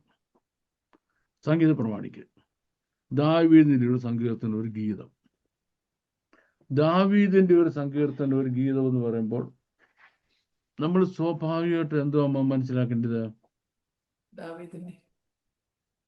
ദാവീദിന്റെ സങ്കീർത്തനം അല്ലേ? അത്രേ ഉള്ളൂ. അത്രേ ഉള്ളൂ. യെസ്. അവിടെ ഒരു ഹീബ്രു കൊണോട്ടേഷൻ ഉണ്ട്. അത് ല ദാവീദ് എന്നാണ്. ദാവീദ് എന്ന് പറഞ്ഞാൽ ദാവീദിന് വേണ്ടി രചിക്കപ്പെട്ട ദാവീദ് പറഞ്ഞിട്ട് എഴുതിയ സങ്കീർത്തനം എന്നാണ്. അപ്പൊ നമുക്കെന്ത് മനസ്സിലായി? മറ്റുള്ളവർക്കല്ല, ദാവീദിന് വേണ്ടിയുള്ള. ഇത് എഴുതിയത് ദാവീദ് അല്ല, ദാവീദിന് വേണ്ടി മറ്റാരോ രചിച്ചത്. യെസ്, വേറൊരാൾ എഴുതിയാണ് നമ്മൾ ആദ്യം മനസ്സിലാക്കണം. രണ്ടാമത്, ഈ സങ്കീർത്തനം മുഴുവൻ അങ്ങ് വായിക്കണം. ചോദ്യം 11 വാക്യമേ ഉള്ളൂ. ഈ സങ്കീർത്തനം മുഴുവൻ വായിക്കണം. ഈ സങ്കീർത്തനം മുഴുവൻ വായിച്ചില്ലെങ്കിൽ നമുക്ക് അതിന്റെ അർത്ഥം മനസ്സിലാകാൻ പോകുന്നില്ല. ഈ സങ്കീർത്തനം മുഴുവൻ വായിച്ചിട്ട് ഈ സങ്കീർത്തനത്തിന്റെ 1 മുതൽ ഏതാണ്ട് 1 മുതൽ ഒരു 25 വരെയുള്ള വാക്യങ്ങൾ ഒരു ഭാഗവും 25-ന് ശേഷമുള്ളത് 2 ഭാഗമാണ്. 2 ഭാഗങ്ങളുണ്ട് സങ്കീർത്തനത്തിന്. ഇനി ഇതിനെ മനസ്സിലാക്കേണ്ട മൂന്നാമത്തെ കാര്യം, ഈ സങ്കീർത്തനത്തിന്റെ ഭാഷ 150 സങ്കീർത്തനം എടുത്താലും നമുക്ക് കാണാൻ കഴിയത്തില്ല. ഈ സങ്കീർത്തനത്തിന് മാത്രം ഒരു ഭാഷയുണ്ട്. യുണീക്കാണ്. അബ്സല്യൂട്ട്ലി യുണീക്കാ. യുണീക്നെസ് പറയുമ്പോൾ ആ ഭാഷ ഏതാണെന്ന് ചോദിച്ചാൽ, ഒന്ന്, യഹൂദ പാരമ്പര്യത്തിൽ ഈ വാർ സോങ് എന്ന് പറയുന്ന സംഗതിയുണ്ട്. യുദ്ധം ജയിച്ചു വരികയാണെങ്കിൽ ജയഗീതം എന്ന് പറയും. നമ്മൾ ഗീതം ജയഗീതം എന്നൊക്കെ പാടത്തില്ലോ. അതുപോലെ ഇതൊരു വിജയഗീതമാണ്. അതെവിടാണ്? ദെബോര സീസറയെ കൊല്ലുന്നു. അതിനുശേഷം ഒരു വലിയ ജയഗീതം പാടുന്നു. ഇസ്രായേൽ മക്കൾ മിസ്രയീമിൽ നിന്ന് പുറപ്പെട്ട് ചെങ്കടൽ കടന്നപ്പോ മിറിയം തപ്പെടുത്ത് നൃത്തം ചൊല്ലിക്കൊണ്ട് പാട്ട് പാടുന്നു. ഫറവോന് ഞാൻ ഇനി അടിമയില്ലെന്ന് പറഞ്ഞു അല്ലേ? ഇതുപോലെ ഈ ഇവരുടെ ന്യായാധിപന്മാരുടെ കാലത്ത് ഓരോ പ്രാവശ്യം യുദ്ധം ജയിക്കുമ്പോഴും ഇസ്രായേൽ കന്യകമാർ നൃത്തം ചെയ്തുകൊണ്ട് പാട്ട് പാടിക്കൊണ്ടുവരുന്നു. ദാവീദ് ഗോലിയാത്തിനെ കൊന്നു കഴിഞ്ഞപ്പോഴും ദാവീദ് 10,000 കൊന്നെന്ന് പറഞ്ഞ് അവർ ജയഗീതം പാടുന്നുണ്ട് അല്ലേ? ഇത് ഇവരെവിടുന്നാ പഠിച്ചത്? അത് അവരുടെ ഒറിജിനലാണ്. കാര്യം അവർ ഇത്ര നടപടി കിടന്നാണ് മിസ്രൈമിലെ അടിപൊളിയായിരുന്നു. അവർക്കൊന്നും അറിയത്തില്ല. അത് ചുറ്റുമുള്ള ജാതികളുടെ ഒരു രീതിയാണ്. അതിൽ ഇവർ പഠിച്ചതാണ്. പക്ഷെ ഇതിനകത്തെ ഭാഷയും പ്രയോഗങ്ങളും 150 സങ്കീർത്തനങ്ങൾ വേറെ ഒരിടത്തും കാണുന്നില്ലെന്ന് പറയുമ്പോൾ ദാവീദിന്റെ ഭാഷയാണ് ഏറ്റവും മൈൽഡായ, സോഫ്റ്റായ, മനോഹരമായ, മൃദുല ഭാഷ. ഹൃദയത്തെ തൊട്ടുണർത്തുന്ന ഭാഷയാണ് ദാവീദിൻ്റെത്. പക്ഷെ ഈ എഴുത്തുകാരന്റെ ഭാഷ നമുക്ക് ആർക്കും മനസ്സിലാകത്തില്ല. അപ്പൊ നമുക്ക് ആർക്കും മനസ്സിലാകാത്ത അത്ര കഠിനമായ ഭാഷയിൽ സങ്കീർത്തനം എഴുതുന്നതിന് വേണ്ടി അന്നത്തെ കാലത്ത് സ്കോളർലി ആയ ഒരാളെ ഉണ്ടായിരുന്നുള്ളൂ. അത് മോസ്റ്റ് സ്കോളർലി ആയ ആസാഫായിരുന്നു. ശലോമോൻ മോനില്ലയോ? അതെ അതെ. ആസാഫായിരുന്നു. ഇനി ഈ സങ്കീർത്തനം നോക്കിയേ. ഈ സങ്കീർത്തനത്തിൽ ഒരാളെ പ്രൊജക്റ്റ് ചെയ്യുക. ആ പ്രൊജക്റ്റ് ചെയ്യുന്ന ആള് സൈന്യങ്ങളുടെ ദൈവമായ യഹോവയാണ്. അപ്പൊ സ്വർഗസ്ഥനായ ദൈവത്തെ പറ്റി എന്തെല്ലാം പറയാൻ കഴിയും? എന്തെല്ലാം പറയാൻ കഴിയും? അത് മുഴുവനും എടുത്തെടുത്തെടുത്ത് ദൈവത്തിന്റെ സകല നാമങ്ങളും സർവനാമങ്ങളും എടുത്തു പറയുന്ന ഒരു സങ്കീർത്തനമാണിത്. അതുകൊണ്ട് ഇതിനെ it's a cornucopia of the divine names of God എന്ന് പറയും. ദൈവത്തിന്റെ എല്ലാ നാമങ്ങളും. കോണിക്കോപ്പി എന്ന് പറഞ്ഞാല് ഈ പിന്നെ ഫ്രൂട്ട്ഫുൾ ബ്രാഞ്ച്, ഫ്രൂട്ട്ഫുൾ ഹോൺ എന്ന് പറയും. ധാരാളം ഫലങ്ങൾ നിറഞ്ഞു നിൽക്കുന്ന ഒരു കൊമ്പ്,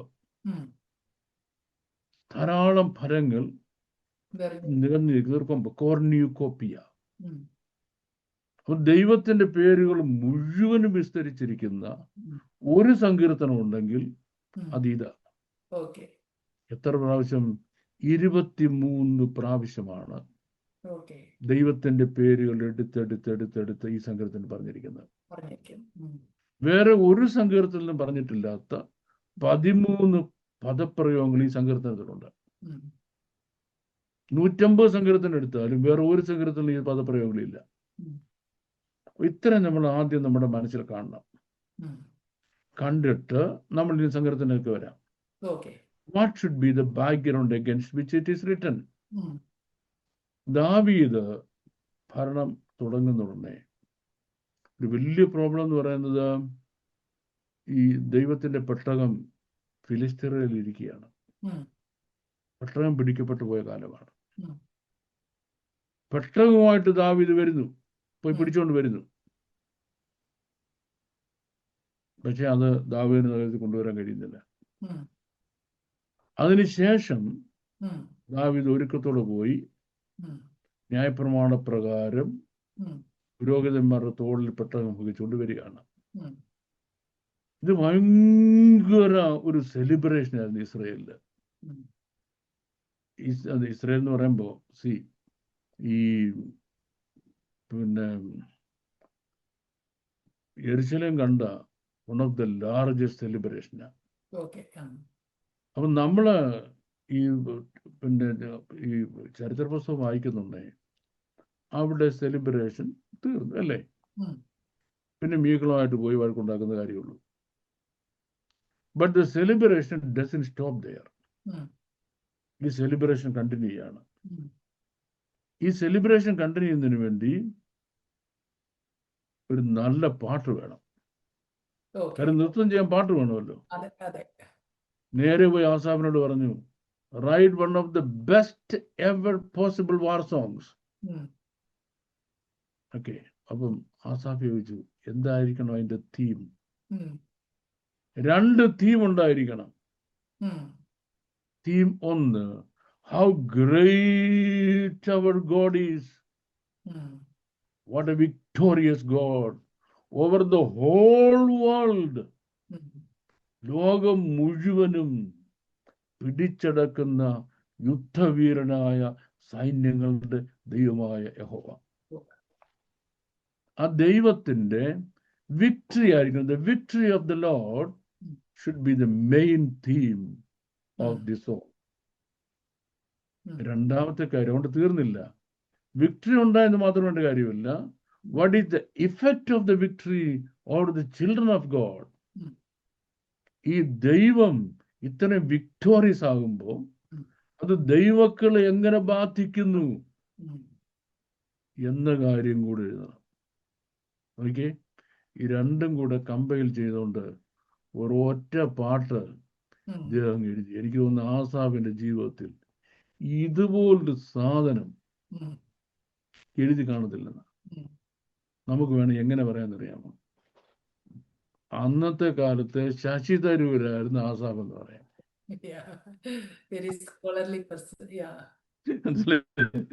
അന്നത്തെ കാലത്ത് ശശി തരൂരായിരുന്നു ആസാഫ് എന്ന് വേണേ നമുക്ക് പറയാം. അങ്ങനത്തെ കാച്ചം കാച്ചി, മനസ്സിലായോ?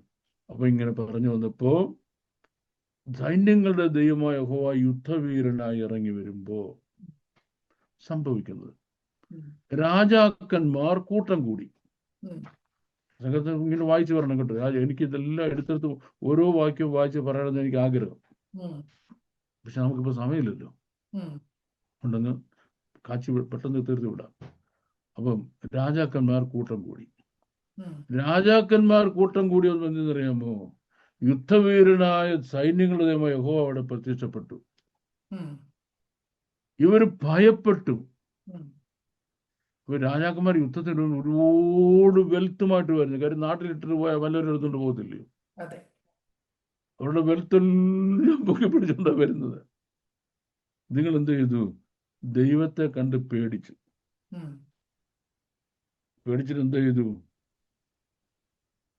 ഇവർ ഓടിപ്പോയപ്പം ഇവരാരെ ആക്രമിക്കാൻ വന്നത്?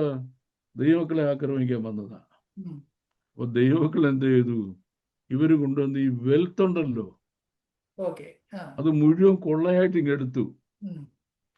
കൊള്ളയായിട്ട് ഇങ്ങെടുത്തിട്ട് അത് മുഴുവൻ പെട്ടെന്ന് വീതിച്ചു കൊടുക്കുക. വീതിച്ചു കൊടുക്കുന്നവർ എന്ത് ചെയ്തു?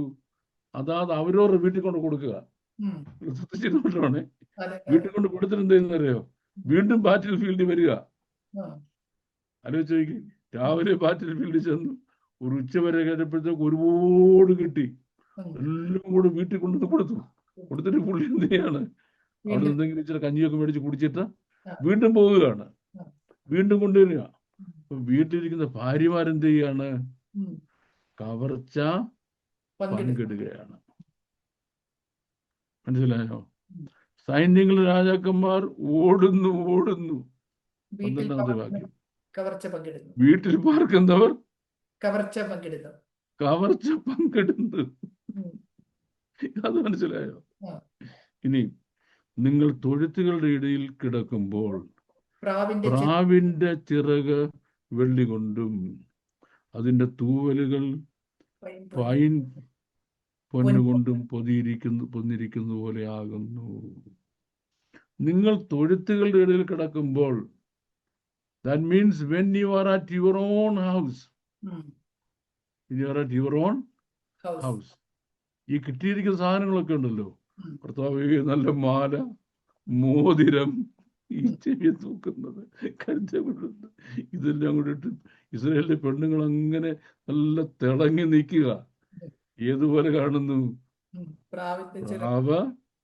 പ്രാവെന്ന് പറഞ്ഞ എപ്പോഴും ഇസ്രായേൽ ജനത്തെ കാണിക്കുന്നത് കേട്ടോ. ദൈവത്തിന്റെ കുറുപ്രാവ് ഇസ്രായേൽ ജനത്തെ കാണിക്കുന്നത്. അവരോട് സ്നേഹമുള്ള ഭാഷയാണ്. ദൈവത്തിന്റെ അവരോട് the language of love express ചെയ്യുന്ന പ്രാവ് എന്ന് പറയുന്നത്.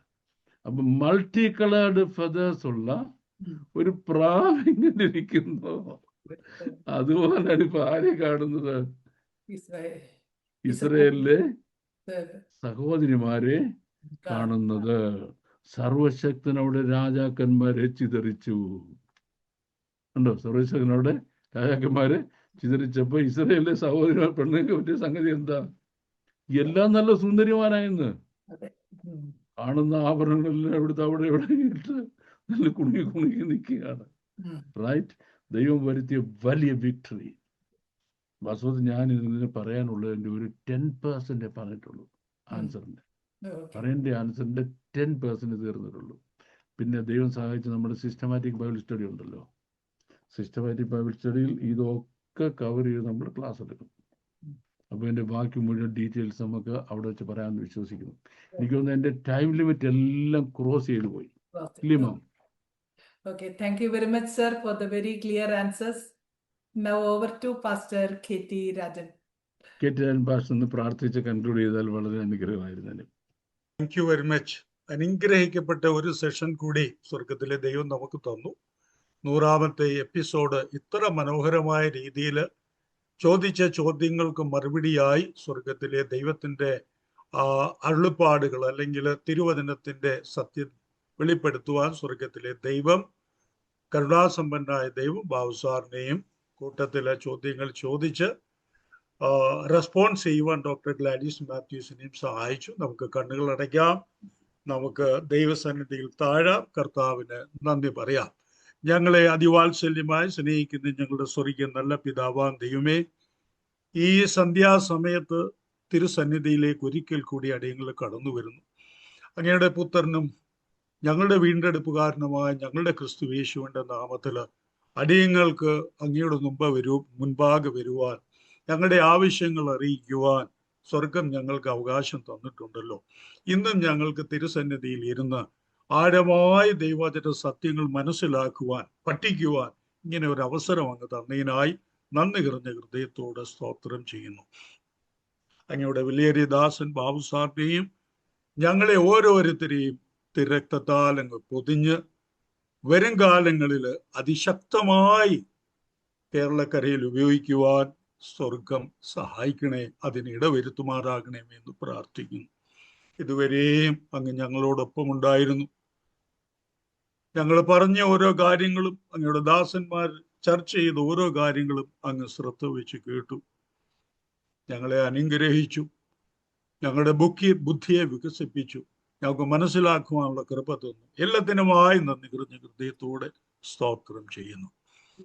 പ്രാർത്ഥന കേട്ടതിനായി സ്തോത്രം. ക്രിസ്തു യേശുവിന്റെ അൻപുള്ള നാമത്തിൽ തന്നെ ആമേൻ. ആമേൻ. കടന്നു വന്നവരെയും കർത്താവ് ധാരാളമായി അനുഗ്രഹിക്കട്ടെ, സഹായിക്കട്ടെ. കർത്താവിന്റെ ദാസൻ ബാബു ജോൺ സാറിന്റെ ആശീർവാദത്തോടു കൂടി നമുക്ക് പിരിയാം.